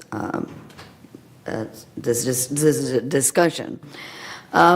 We're talking about a third party giving out a loan, and then sometime down the line, people get a divorce, and that's the concern? Is that what we are talking about? I don't know. I don't remember who brought that up. I mean, would this situation be any different from if you have a loan from some bank that was previously in place and there's a divorce later on?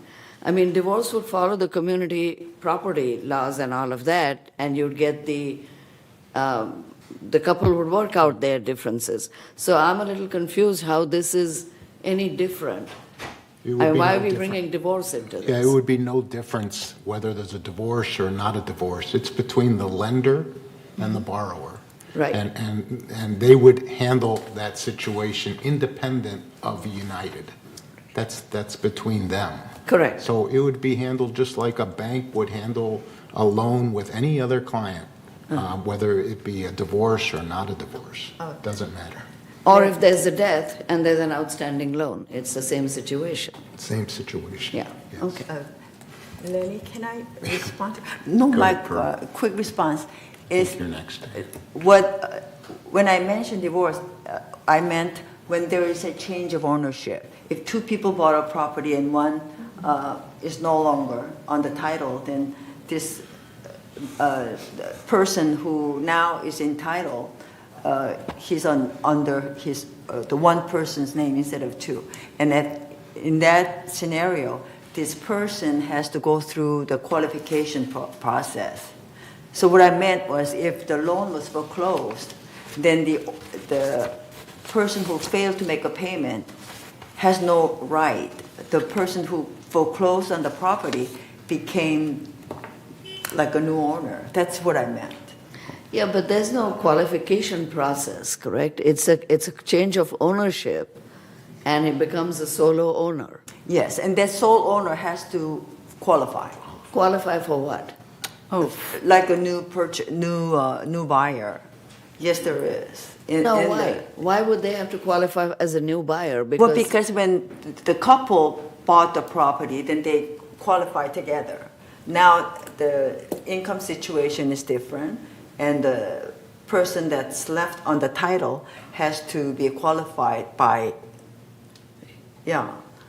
Okay. So that changes a little bit. That's what I meant. Let's not try to debate every single issue, but Diane, do you have Point a of point? information, Mr. President. Yeah, go ahead. Point of Well, with information. Diane has. I go. Go ahead. Anyway, the way we had it now with NCB, the board would get information that there was going to be a foreclosure. And so then we would look at, we were presented with a comp on what the property was worth, the different realtors that were interested in selling it for a discounted fee or the price that they would try to sell it for. It doesn't appear that we're going to be in control of that anymore. It seems like that's just going to be between the the lender, and he's going to sell it. I mean, this is just what I'm hearing from the meetings I went Why to. don't you ask Jeff that question? Okay, and then the other thing is, I forgot. All right, well, go on. Let's hear from Why Jeff. don't you get Jeff's response on that? And I did not question, I'm sorry, can you repeat that? The right of first refusal, I think, that's Well- what you're asking. We used to, in the past, we would have someone present the foreclosure and what realtors were interested in selling it, what the value of the property was, the comps, and then we would decide which realtor to go with. I don't think we're going to be in that process anymore, but the way we were with NCB. Is that true, to your knowledge? Oh, that's a good question. I've been involved in the process followed or procedure with any foreclosures by NCB. I've been involved in our own foreclosures for delinquent assessments and membership termination proceedings that resulted in the sale of a unit. But in NCB, I've never actually been involved in foreclosures involving them. I know in this agreement that's in front of us, it says that if a shareholder defaults, we have to notify. If the shareholder defaults on the payment of assessments on our end, we have to provide the lender notice. And then the lender has a right to either correct that default and pay assessments or not. If they don't, then we can go forward with foreclosure. If the shareholder defaults on the loan, then we have to be notified of that.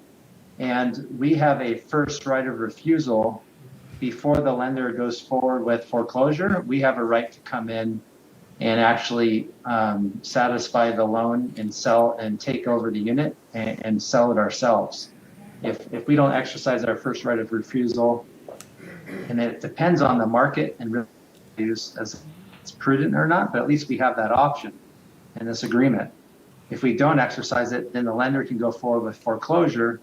And once the foreclosure takes place, it either reverts back to the lender, and then the lender has the obligation to maintain the unit and pay assessments, and then sell the unit. Or during foreclosure, it'll be sold to a bidder, a winning bidder, and then that person will come in, and then they own the unit, and then they have to apply for membership, right? Or they have to sell it to someone that's qualified. And so that's the tricky part about foreclosures. Just because someone buys this through foreclosure doesn't mean they automatically are entitled to membership. They still have to qualify. This is Allison. Mr. Chairman, is it time to amend my previous motion that in order to move this whole process forward and this discussion forward, that we ask Jeff Bowman, our attorney, to take another look at documents, get them all into conformity with red line to final, so that we can move this forward with amended and proceed as the board so desires. So I move to amend my previous motion, depending on those factors. Is there a second by Dan? Okay.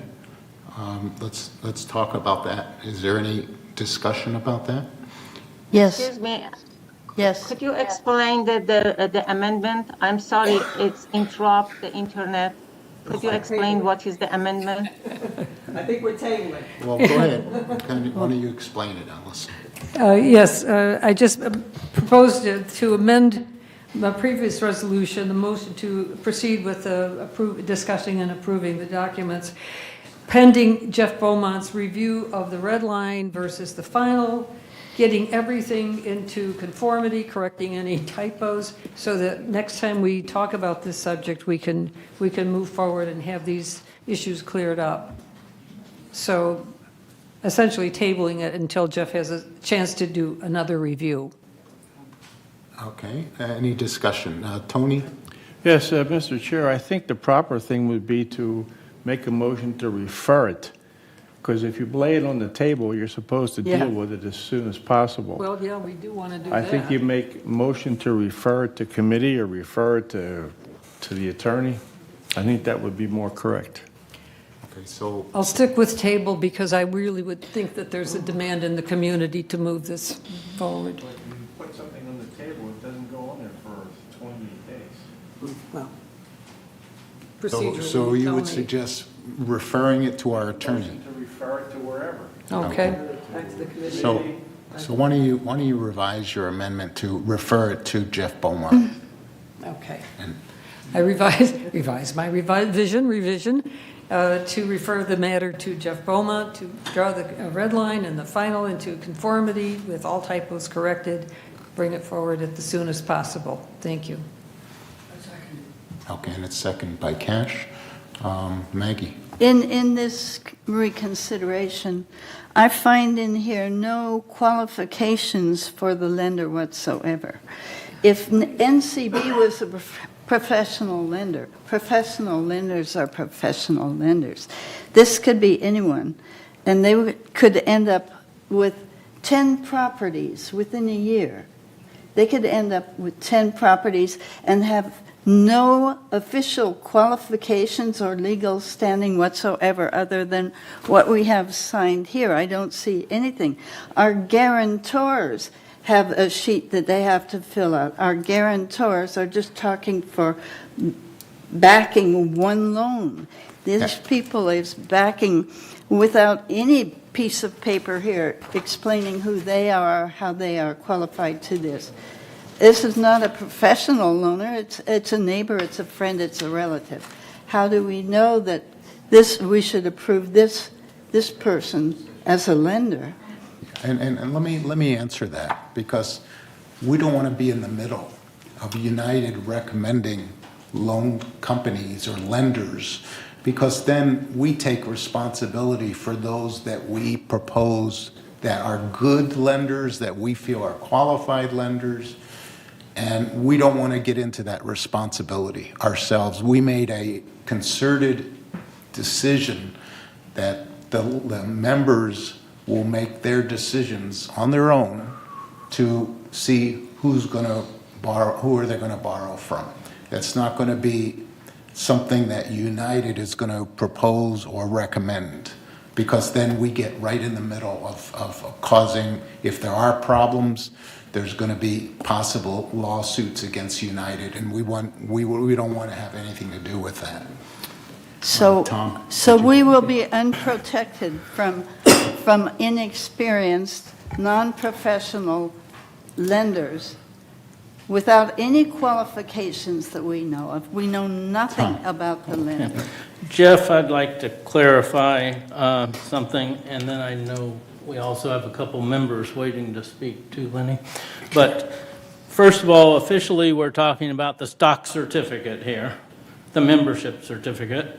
Right. And secondly, is there any difference between an NCB-backed loan or a private loan as far as the process goes?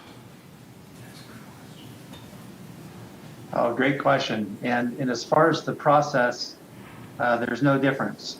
And you're right, what we're talking about is not the exchange of real property, but an interest in real property that's secured by a stock certificate and the signing of an occupancy agreement. But the lender here has a security interest in that stock certificate, right? And so under California law, that's the equivalent of property interest, and a lender's security to that stock certificate is valid. Regarding, what we've done with NCB versus what we're doing here, on paper, no difference at all. How a private, non-institutional lender will conduct themselves in the event a shareholder breaches or defaults on the loan, how that non-institutional lender will interact with how they proceed with foreclosure, how they respond to our demands when we assert our rights under this recognition agreement. I don't know. That's question mark, right? NCB has a proven track record. They've been loaning to stock co-ops throughout the United States and many communities I represent, and they know what they're doing, and they're federally backed. So that's a secure option there, and it's unfortunately not an option anymore for United, but that's the difference. So if everybody's questioning, well, what are we really looking at here as far as going forward with this non-institutional agreement and bringing in non-institutional lenders versus NCB, that's the difference. NCB is professional. They're a federally backed institution. They specialize in loaning in stock co-ops, and we have a track record with them. Who comes in and loans, how they're going to conduct themselves, we don't know. Okay. Paul. Yes, we have Dick Rader for member comment.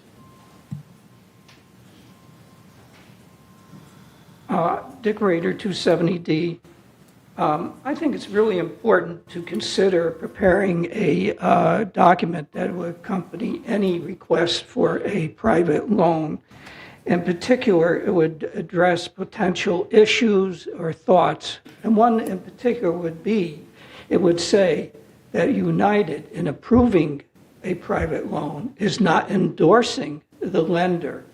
And these sorts of things need to be spelled out to the person obtaining the loan, and it should accompany any of the documents prior to approving the loan. Good point. Any other comments? Okay, there's a... oh, yeah, please. Robert Tucker.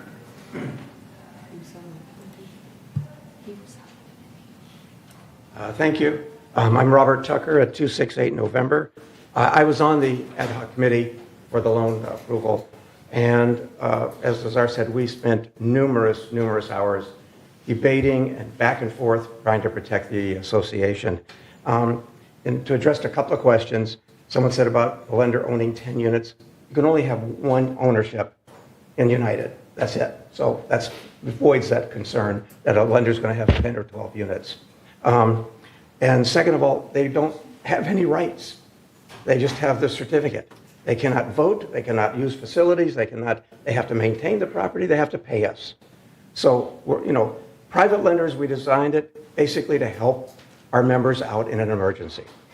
Medical, family, whatever the issue is. We didn't design this to have them buy units, even though they could, but that was not our intention. Our intention was to help the community. We have members who are in need of finances, and this would alleviate some of that with a private lender, family member, or any other person who's willing to lend them money. I can't tell you how many hours we spent going over this, trying to make sure that we protected the association. As far as protecting the members, we debated that ad nauseum because we all felt that that was something we wanted to do, but we want to keep the association separate from that decision. We don't want to make decisions on interest rates or on terms or on anything else that would cause us to be brought into that transaction. We want to keep that separation. So I agree it's going to be, there's possible some challenges, but the benefits far outweigh them. I can answer any other questions on this at all if there had any questions about it. And you do have a right to cure a loan, okay? It is a very valid statement. A little background, I've been 20 years in the mortgage business. People cure loans all the time. And in the latest NCB foreclosure that happened on one of the properties, in the disclosure, it says, before you bid, check the qualifications. Do not bid if you don't qualify. It is in that document when you have that notice of foreclosure. Okay? Any questions? Or I have a question. Now, also, I understand that you put a lot of work and make sure that the corporation is protected and stuff. But have you also taken into consideration that we're dealing with 85, 90-year-old client? And, that there is, I can see the benefits of having these lenders brought in. And at the same time, the people that are interested in bringing the lenders in, they are all alert. They know what they're doing. But we have tons and tons of people. They don't know what they're doing. And Do you that is understand not, I don't care what age you are, there are a lot of people that don't know what they're doing. I have a 93-year-old neighbor who's sharp as a tack. I know, He yeah. brings me to the stone all the time. But, so we can't make those, I think we need to be reluctant to make those decisions on someone's behalf, because we don't know all of their ins and outs. And if we start getting involved with that, we bring ourselves into liability. And also keep in mind, as was said before, that if there is a foreclosure, we have the right of first refusal, right?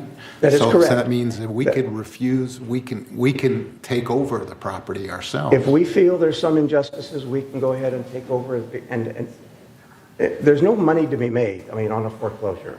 No one's making any major profits. A potential buyer who could, yes, but as far as the lender or the association, we want our money. That's all we want back. And any excess money goes back to the borrower. Okay, at the end, if there's excess money, it goes back to the borrower. But everybody's fees and associations and loans get paid back. Go ahead, Cash.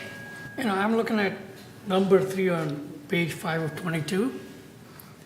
No escrow company is a company that exchange the paper for the money between the buyer and the seller. They are not in the process of holding properties. And we have that word here in number 3. And I don't think that's correct.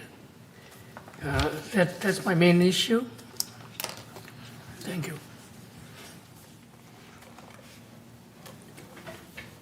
We didn't, Mr. Chairman, I think we talked about this earlier, and that it'll be one of those items that Jeff corrects when he goes through the reconciliation of red line to black line. That's exactly what I want to point out. Okay, so if there's any comments on changes that you recommend as board members to Jeff, please send them to Jeff soon, like within the next week. And so Jeff will have a chance to review it, make any changes necessary, and bring this before our board at the next meeting. Okay, is that okay? Is that agreed by everyone? Yeah. Okay. So we still have a motion on the table to do that. Can you remind me of your motion? I don't remember. It was, Just that we're, What the motion was? yeah. or can you read it Raquel? back, maybe? Yeah. Can I, Mr. President, Zara, can you go ahead. recognize me? Thank you. My hands was up a lot, like half hour. I have a question for Mr. Bowman. Mr. Bowman, you check this one, and I don't know, 2.5 hours that you sent it, and do you think you need again a check to what you did, what you write down, what you corrected? Because my request is, if there is a typo that maybe Erica by chance did it, because we sent what Mr. Bowman sent to us directly goes to hands of the finance department, and they type it. So in that case, my question is, do you think, Mr. Bowman, you need to again correct what you corrected? Well, Okay, let him answer. I'll answer that real quick. I don't need to correct what I corrected, but I have 2 observations. One is I'm looking at the drafts, and the final draft that is being put before the board for approval is different than the draft that I marked up. Some of my changes are not in the final draft before the board. That concerns me. And I just want to make sure, because of the significance of this document and being a legal document, that it is absolutely accurate as to the last draft I reviewed, and it reflects my comment. So that's the first observation I have. The second observation is something like this, the board is going to discuss and consider and vote on. And I think that if there's comments that are made during the meeting that deserve attention. I don't think it should be rushed, and I think things should be thought through, different scenarios, different concerns. And so I've been taking notes and considering what everybody has been saying. And so that, that's much different. When I go back to a document and look through it, having the board's input and comments, I look at it a little different. So I don't know, something may come out where I may look at it and say, you know what, that was brought up and I think that could be addressed here. And there may be some prudent changes that will be needed, minor, but I don't think there's nothing that needs to be done to undo what I've already done. I'm comfortable with the document as it is, but there's been some good input that I think should be considered when going back and taking a final look at it. Okay, Diane? Thank you so much. Yeah. I wanted just to Wait, Okay, Azar, Azar, wait. Diane has the floor now. Yeah, so one of the things, on page 5 of 22, on number 3, it's not a typo. It was omitted, and it was omitted because she couldn't get anybody to do the escrow. So it was omitted. It was overlooked. And that was, Jeff wanted that in. So anyway, this is more than just typos. Thank you. Mr. President, I have a right to answer that one. Okay, go ahead, Azar. Okay. This is not. I wish the knowledge of some people were a little bit better before they talk about this. This is not the escrow. You didn't understand. The escrow not accepted the transaction. This is not what we said. This is about the holding the. Actually, we are as the United. We talked with Pamela Pamela was in all of our session, and it's more safer that we were thinking that probably getting a safety box and all the certificate, if there is a few, like 20 or 10, 30, whatever, stay in the bank under the provision of the United. That was the whole issue that says the third party. And escrow can be third party. Any places can be the third party. The name third party doesn't have. And even you read what Mr. Bowman says escrow or third party. So or, I hope you understand what does mean or. So third party could be included escrow. Nobody put it against escrow. If escrow wants to accept. I said we contacted the escrow that we contacted didn't want it to accept. I hope their knowledge be a little bit better. Thank you so much. I think Jeff had some very good, valid points that he wanted to review this document in light of some of the comments that came in from our board. And he's looking forward to review. And for our board members, please go ahead and send your comments to him. Itemize which items they are, what your concerns are, and send them to Jeff. And try to do that sooner than later so that he'll have time to review them in light of all the other comments that came in today. And so that by the next meeting, we'll have a clean version and a red line version with taking into account all of your comments. Okay. Based on your comments, Mr. Chairman, procedurally, I would like to withdraw my previous motions, plural, and instead move to postpone this resolution until the August board meeting pending legal review. Okay, is there a second by Dan? Okay. Any other comments before we go to the vote? Maggie? One minor comment. I was at a meeting and Pam Bashline was not there, so that wasn't quite right. But regardless of that, I agree with this motion. Thank you. Okay. All those in favor of the motion, please raise your hand. Okay. Tony, you abstain or against? Okay. Azar, you're in favor? Okay. So this is going to be submitted to legal review. And Yes. during the time on the next week or so, please, like I said, send your comments as board members on what your concerns are to Jeff and let him review them make any changes necessary, and this will come back to us at our next board meeting in a red line and a clean version. Okay?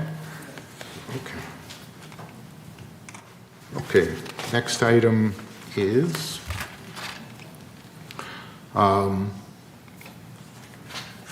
that's 13E. Entertain a motion to approve the investment advisor selection, July initial notification, 28-day notification for member review and comments to comply with civil code. Okay, we have a pink sheet. Allison, would you want to read that? Okay. Resolution 01-23-XX, recognition agreement, I'm sorry. I wanted to read that one again.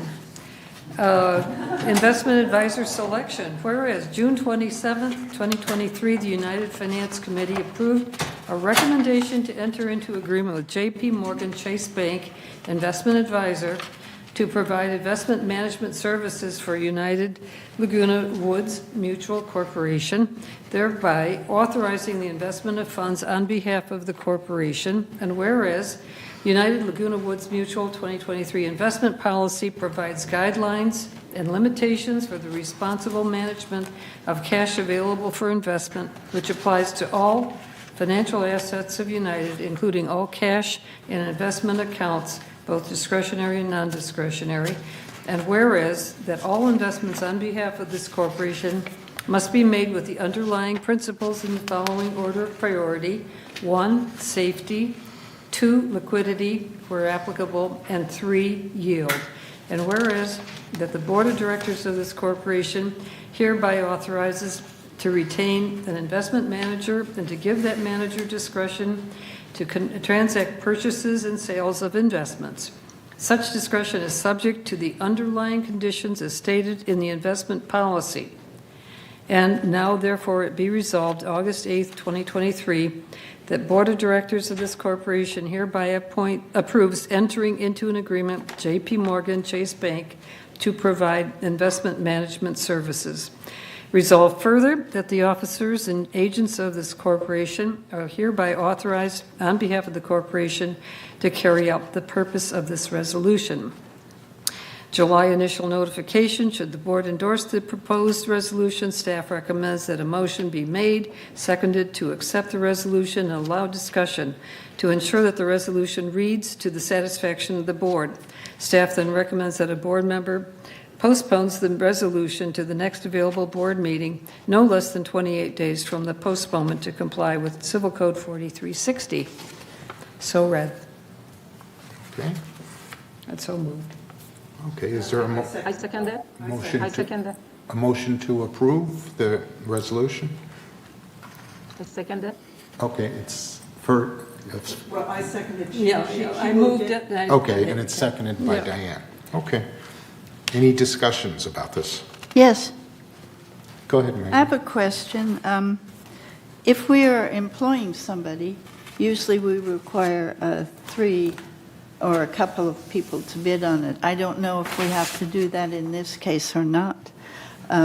If we do, then we should word this differently and put it over and hear from 3. If it's going to be a contract, then that will be done in a closed session. So I'm not quite sure, and Siobhan is not here to help us. I'm not quite sure. I'm not against this, but I'm not quite sure what thank you, please. If I may, just to give you an idea, we did have an investment ad hoc committee take a look at those, and we had 4 presentations come through, so we did get that bid from 4 different presenters. We did have a variety of smaller to larger come in, and in addition to price, services were considered, and the investment committee, the investment ad hoc committee took a look at all those things already. So we do have paperwork to cover that. Absolutely. Thank you so much. Yes, we do. That's what I was going to say. I still have, when I was at those meetings. There's your cheat sheet. Yeah, there was a one-page summary chart, very detailed, which listed all the different presenters, all their different rates, And it was very comprehensive, and let me tell you that Azar did an excellent job in negotiating those rates to most competitive. And so I wanted to thank her for doing that. And Chase definitely was overall the best, the rate, they offered us the best rates possible. And that's why they were selected, and the best service as well. And so with that, I'm going to go to the vote. All those in favor of this recommendation, please raise your hand. Okay. All those opposed? Any abstain? Okay. I also wanted to suggest that on this particular motion, now that it's passed, that it does not have to go to 28-day notification because it doesn't affect any operating rules.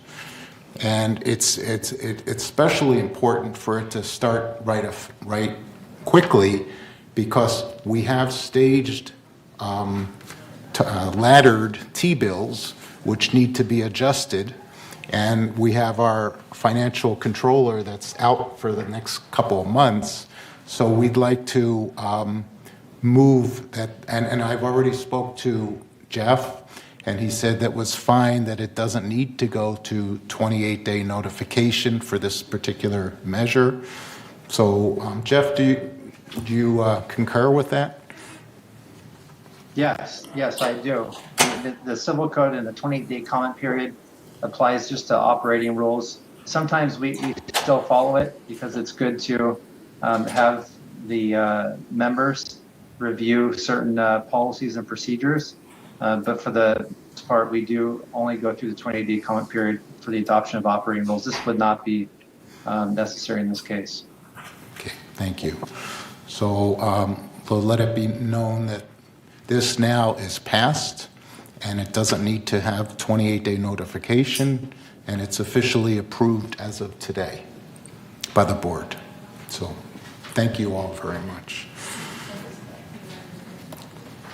Mr. President, Azar. My hand is up.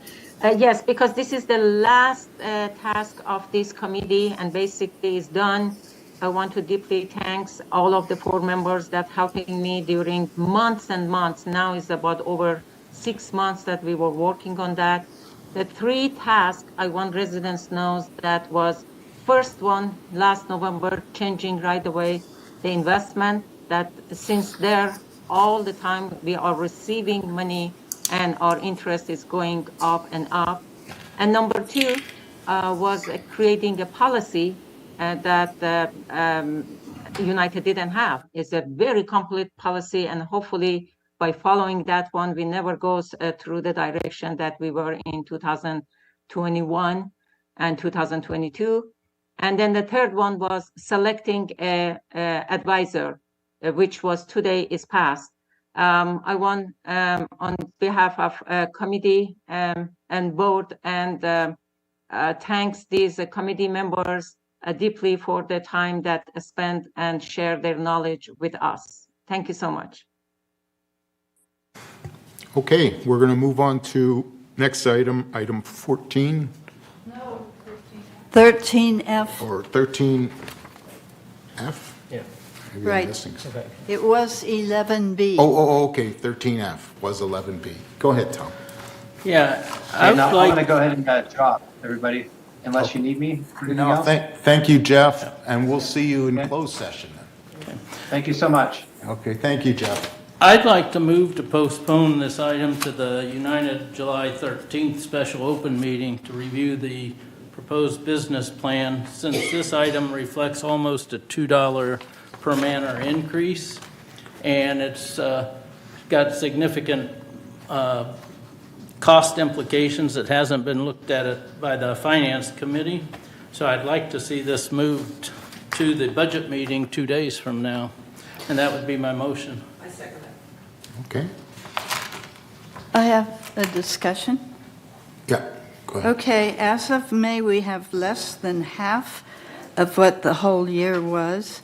So, I mean, in 190 is May. May is the 5th month. okay? 706 was the last year. If you double what we have in May, that'll be 10 months. And it's certainly not going to get up to 700, it's only going to get up to 380. So have already received 190 tickets.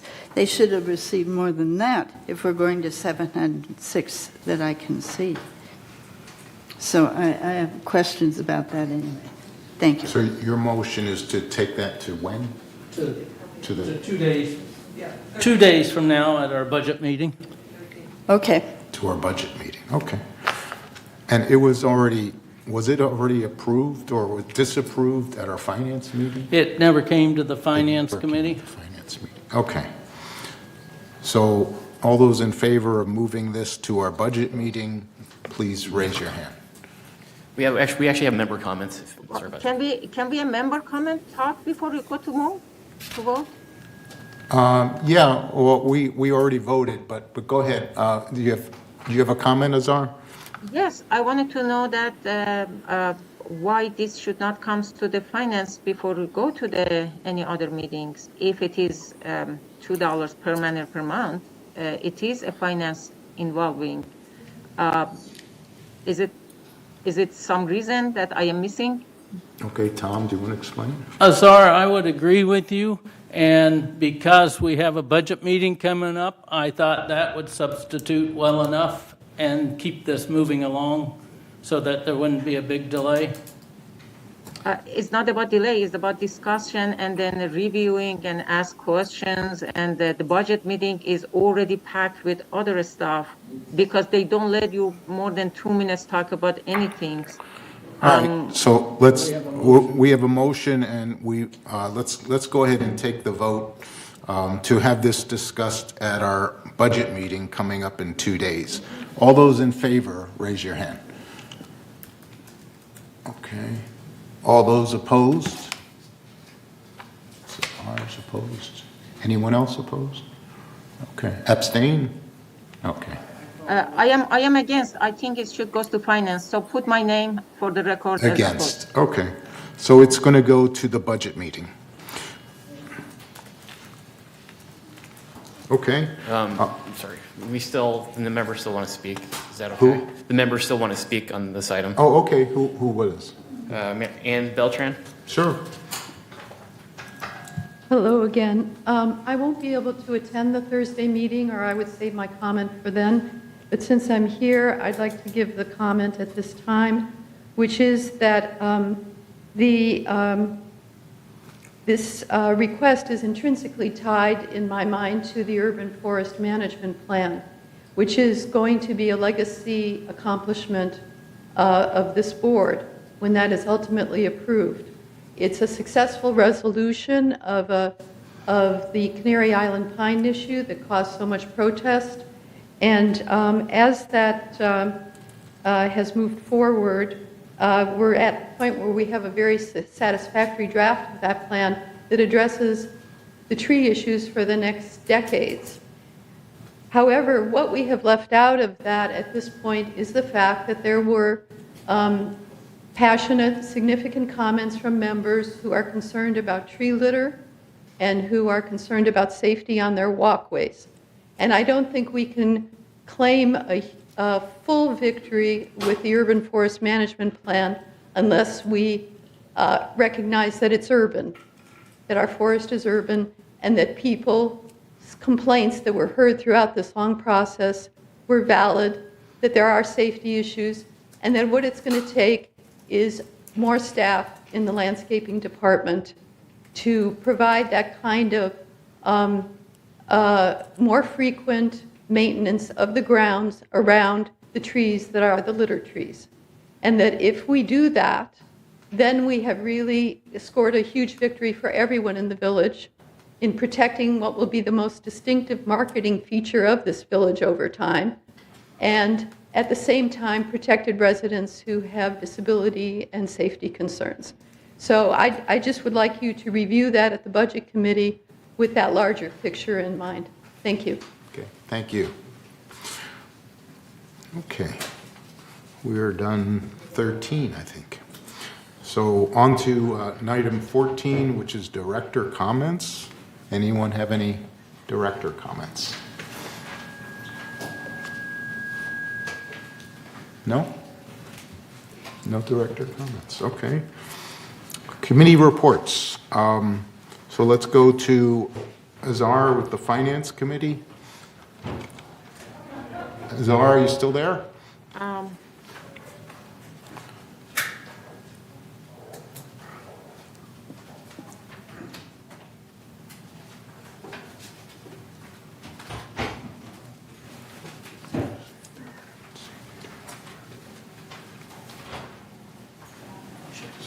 Today?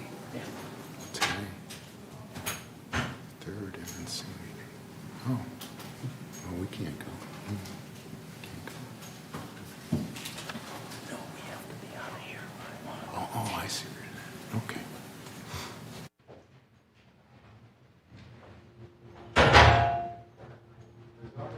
Azar, can you hear us? Because we can't hear you. Are you still there? I don't know if she's still there.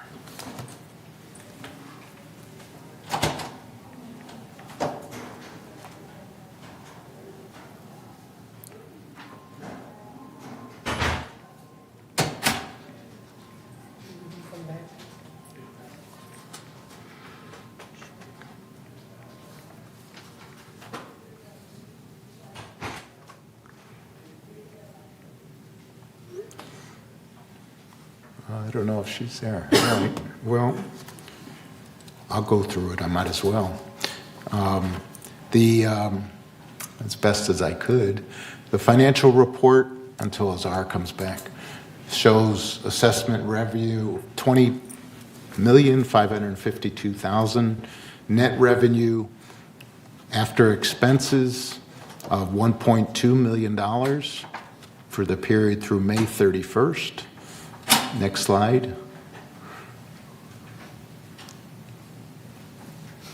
Assessment revenue of $9.882 million, with an operating surplus of $545,000, excluding depreciation. Next slide. The income statement shows assessment revenue of $20,552,000, the $428,000 variance, non-assessment revenue $893,000, the $95,000 variance, total revenue $21,445,000, the $523,000, total expenses $20,198,000, the $857,000 variance, and net revenues of $1.2 million with a variance of $1.3 million. Next slide. Employee compensation is our biggest cost center at $860,000, and investment income of $239,000, outside services of $208,000. I'm sorry, I just back. Can you hear me now? Yeah, now we can hear you. So you I am can. so sorry. It was internet until I get back. So sorry about that. So you are in, I am Page guessing is employing. Okay. Yeah, page 5. So you can take over now. Page 5. Okay. On this pie chart that we can see, non-assessment revenue earned to date is $893,000. And revenue is organized by category, starting by our largest revenue gathering category, which is investment income, and followed by fees and charges, laundry, and so on.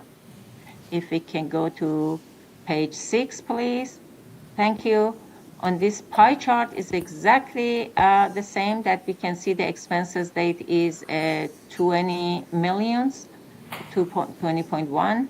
Showing that our largest category of expenses is of property tax and employee compensation followed by that.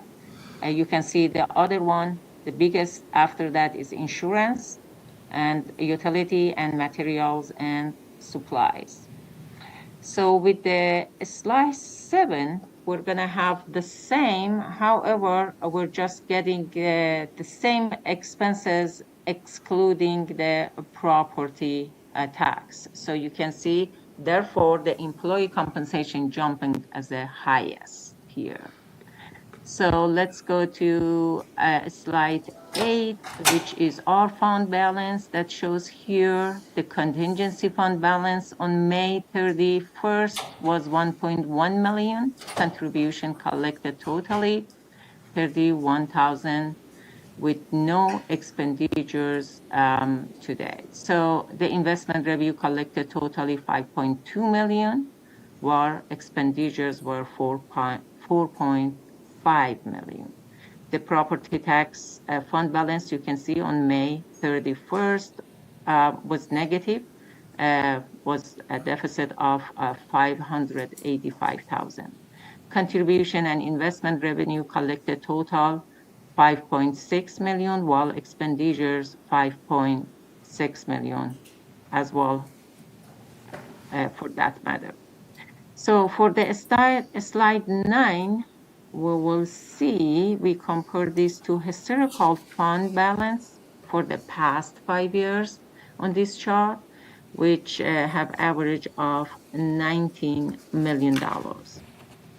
The slide 10, which is the last slide, we always compared in this slide resale history from 2021 to 2023.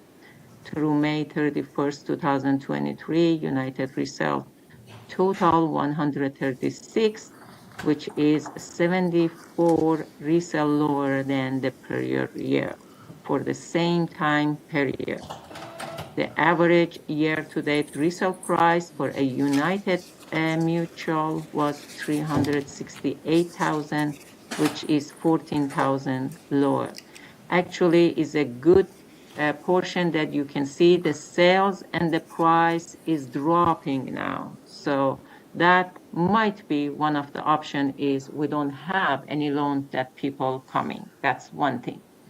That was the report for that. And regarding to two next ad hoc committee, today by voting for the advisor, investment advisor, I am announcing the closing of the finishing the job of investment ad hoc committee. That for 6 months we work on that, and we are waiting for the review of Mr. Bowman regarding to private loan lender, and we talk about that in the next session.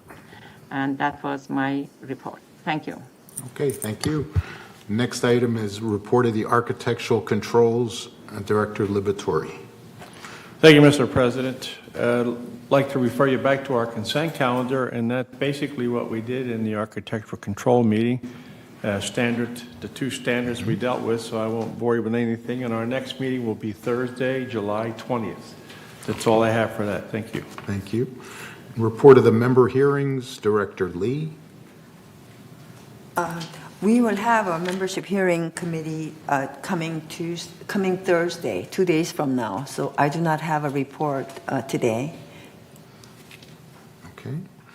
And then report of the governing documents, Director Blackwell. Okay. Yes. Yes, we met on June 15th, and we met several times after that. We discussed the sublease application and decided to send it to legal counsel, and he did. Then we discussed the current sublease package, and we made a few cosmetic changes, not of any substance, and we put that over. We will be meeting on the larger policy will be coming up soon, but we are meeting on our next meeting is what next week? Is Thursday, July 20th, at 1:30, and that will be essentially about meeting procedures, committee meeting procedures. Thank you. The next item is Landscape Committee, Director Casey. Yes, we met on August 28th, and we also had an ad hoc committee meeting too. I'm saying August 28th. No, I'm saying June 26th. June 26th. And then we also had an ad hoc committee on June 22nd. And so, we went over the urban forest report and made adjustments to some of the comments in there, adding a lot of input from the ad hoc committee. And also, Kurt gave a very good department head update. And in that is where we made a recommendation from the ad hoc committee to employ 2 additional employees to sort of clean up debris from all kinds of things, that are on the ground and that could cause a problem. And so, and then they would go back, once all that was done, they'd go back into the landscape crew and work with the landscape crew. So it would just be a monitoring system on a daily basis. So our next meeting is going to be postponed, so we will not have a meeting in July, and the next meeting will be August 28th. Thank you. Thank you. The next meeting is the report of the Maintenance and Construction Committee, and I was there. We didn't really discuss anything new. We did discuss some items relating to bringing us hot water more quickly, but the cost of doing that was prohibitively expensive, and it would have cost new programs involving millions of dollars to do that. So it was decided that there was no interest in pursuing those options. But other than that, Allison, were you there at that meeting? Was there anything else that you could recommend or you could remember? No, that was mainly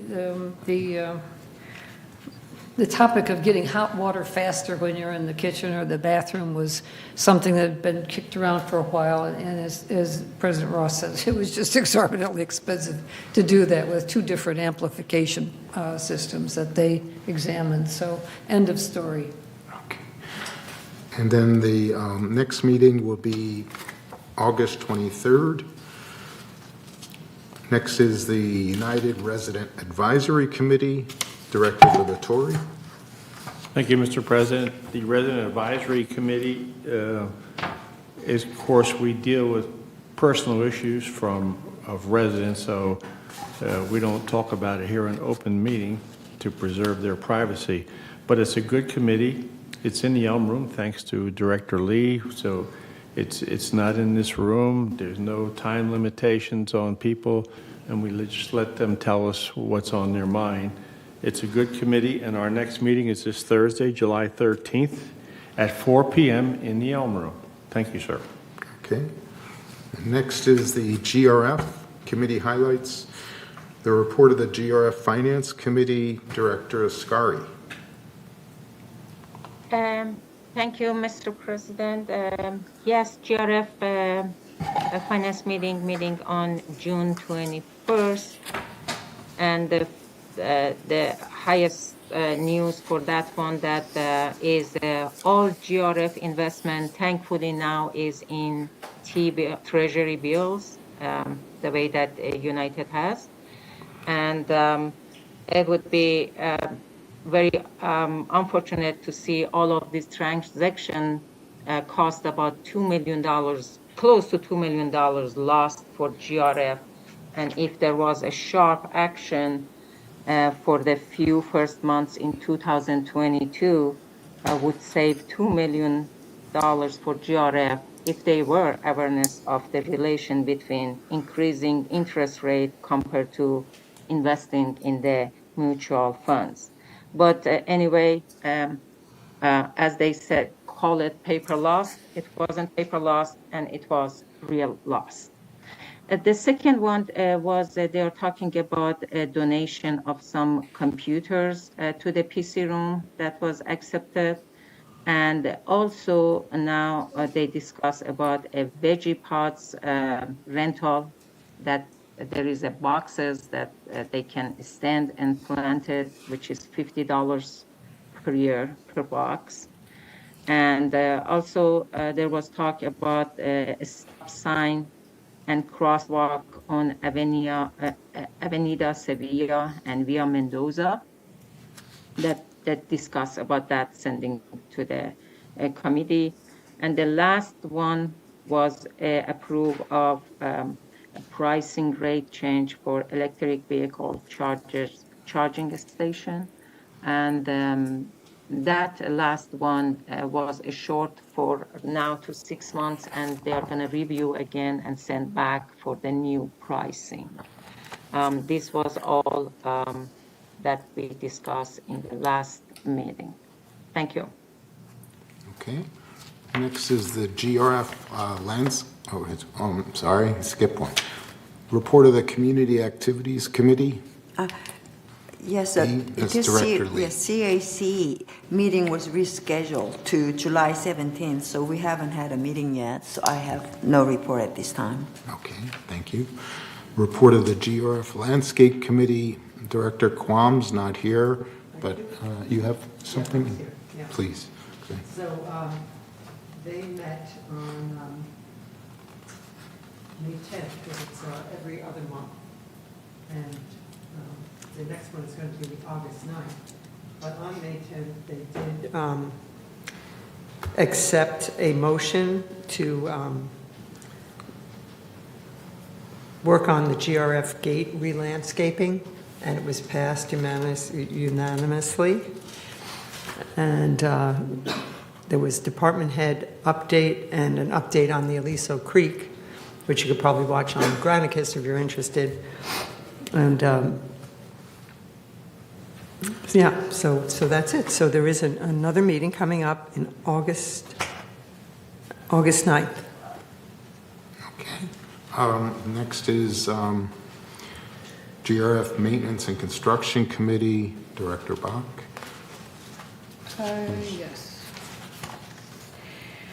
Yeah, this was kind of interesting. A lot of routine matters were handled. I think one of the interesting things that came up was the fact that there's, in the archery range, there seems to be a concern about a beam, an overhead beam, that's showing some signs of wear or deterioration. So they'll be keeping a close eye on that to see if that is salvageable or what can be done to remediate that spalling, or not spalling, but twisting that's occurred. Checkering, I guess it's called, is the right name. And then benches along the sidewalks. There's a bench relocation project going on to make sure those benches that are out of the path on the sidewalk and into the lawn, so that access is not prevented. People in mobile wheelchairs or walking and so on. So that's it. Next meeting is August 9th. Okay, thank you. And Clubhouse Facilities Ad Hoc Committee, is that the same one, or that's a different meeting? Mm-hmm.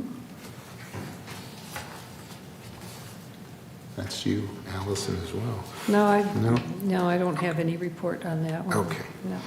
Report of the Media and Communications Committee, and Director Quam is not here. Was there someone else at that meeting? Okay, Maggie, do you have any notes from that meeting?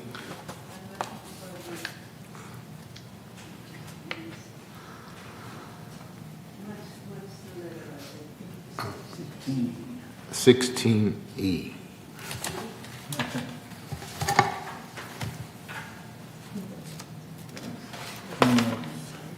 No notes? Okay.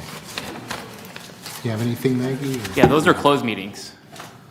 Oh, they were closed? Yeah. Okay. Okay, so let's go to the report of the Mobility and Vehicles Committee. Director Bob? Yep. We met, and they are moving forward with the previously approved schedule of vehicle purchases.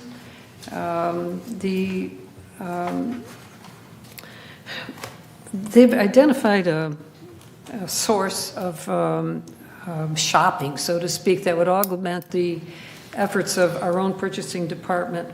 It's a group called Sourcewell, and they apparently work with a lot of municipalities around the country, as well as not-for-profits and so on, in locating vehicles and trying to get favorable prices, more favorable than might otherwise be had. And so a contract has been, an agreement has been signed with them. It costs us nothing to use their service, and we'll see what happens with that. Otherwise, the previously approved vehicle purchase program is going forward. 3 Ford F-350s, which are electrical vehicles, have been approved, and he's going forward with that. Thank you. Next meeting is August 2nd. Thank you. Next is the Security and Community Access Committee, Director Blackwell. Okay, we're updating the camera quality in the RV lots so that we can read the license plates better and identify trespassers. We're talking about the fading crosswalk paint and so on. We will be having the slurry program, so there will be some repainting, but some of our crosswalks need to be painted. I don't know if that will slow our drivers down or not, but it might. The disaster preparedness office has moved. It's now in a security location next to the Laguna Woods Community Center. So they've moved out of the back office way back there by the elevator, and they're going to have so that you can buy emergency equipment and supplies and things there. They will be moving that there at the new location. The RV lots only have 36 vacancies, which is good, and people will be coming and going all summer long now. We have 3 noteworthy incidences which are not good. There's a DUI outside the community. That's one of our persons. Crossed the median in multiple lanes, colliding with a GRF exterior wall between gates 7 and 9.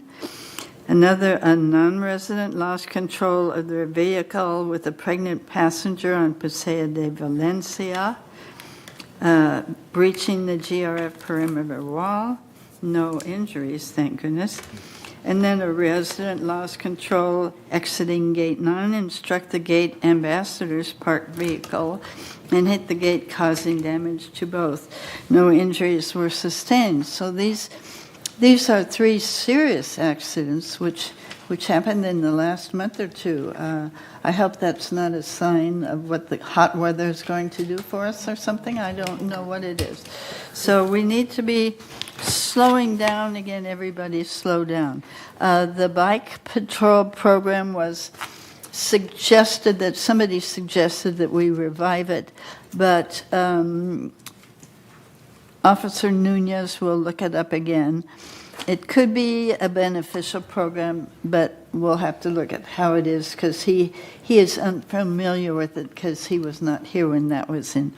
So we did have a bicycle patrol program, but that means they're very slow getting from one place to another. I mean, if they're going from gate 1 to gate 6 or 5 or 7 or something, that takes a minute or 2. So we won't have that. We don't have it now, but we'll probably reinstate some of it around the central areas.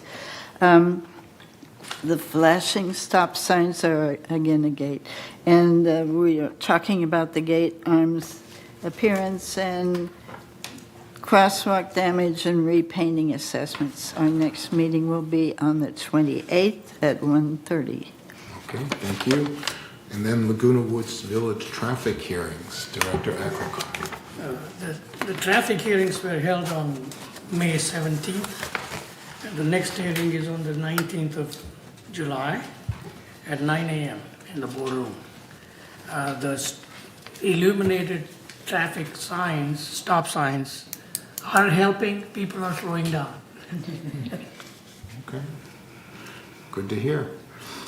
Okay, then report of the Disaster Preparedness Task Force, Director Liberatore. Thank you, Mr. President. For your enlightenment, that meeting was held on June 5th, my birthday, but I showed up anyhow. And we were discussing the different plans that we have in case of an emergency of some type, an earthquake, a fire, or something. And since it's a task force, it's headed up by Staff Eric Nunes, and he does a fine job. And our next meeting will be here on July 25th at 9:30 a.m. And if you want to get briefed on what we're prepared to do in a disaster, please attend. It's an open meeting. Thank you. Thank you. Report of the Compliance Ad Hoc Committee, Director Blackwell. Thank you. Yes, we are still working on the member disciplinary hearing procedures for GRF, and we're getting closer and closer. We're going to consult with the GRF legal counsel to update the timely processing of member discipline. So we don't want to be dragging on this. It's too late to talk to somebody 3 months after their incident, so we're going to try and speed that up. And we're working on the monetary fines again, and the disciplinary violations and nuisance policy and harassment, and see if we can get after the people quicker than before. We're going to have some recreation club requirements that will may refer people to us as a GRF committee. So this is only GRF discipline of errant behavior on its GRF property. And our next meeting is July 14th at 9:30. Thank you. Okay. And the last one is report of the Information Technology Director, Casey. Yes, the meeting was on June 30th, the same day I got married. Congratulations. Shall we sing? In the morning at the the Laguna Hills Civic Center, and then I had lunch at BJ's with family and friends. So I did not make that meeting. And Sue Kwam is now on that committee. So, and they don't have minutes, but normally what it is, it's an update telling us, the progress they're making with staff and procedures and software. And so the next meeting is July 28th, which I will be there. Okay, thank you. And then future agenda items were items we already discussed today, so I'm not sure if these need to be deleted. Or is that something that we need to discuss further? Because these are architectural standards that were approved. So we could eliminate these. Yeah, thank you. Okay. President Ross? Yes. That is a holding place for staff to know what needs to come on the next agenda. Okay. But we will take the investment advisor selection off. Okay. The investment advisor, yeah, though that will come off. But also those revision to architectural standards will come off too, because they were dealt with today. But they're on 28 days. Oh, you're right. Okay. Okay. And recognition agreement for non-institutional lenders will stay on. Okay. Okay. That concludes our meeting. So we're going to go to recess at this point. It's 12:30, and we'll open our closed meeting about 1:15. So thank you all very much for attending. This meeting is adjourned. Recessed. Sorry. Recessed.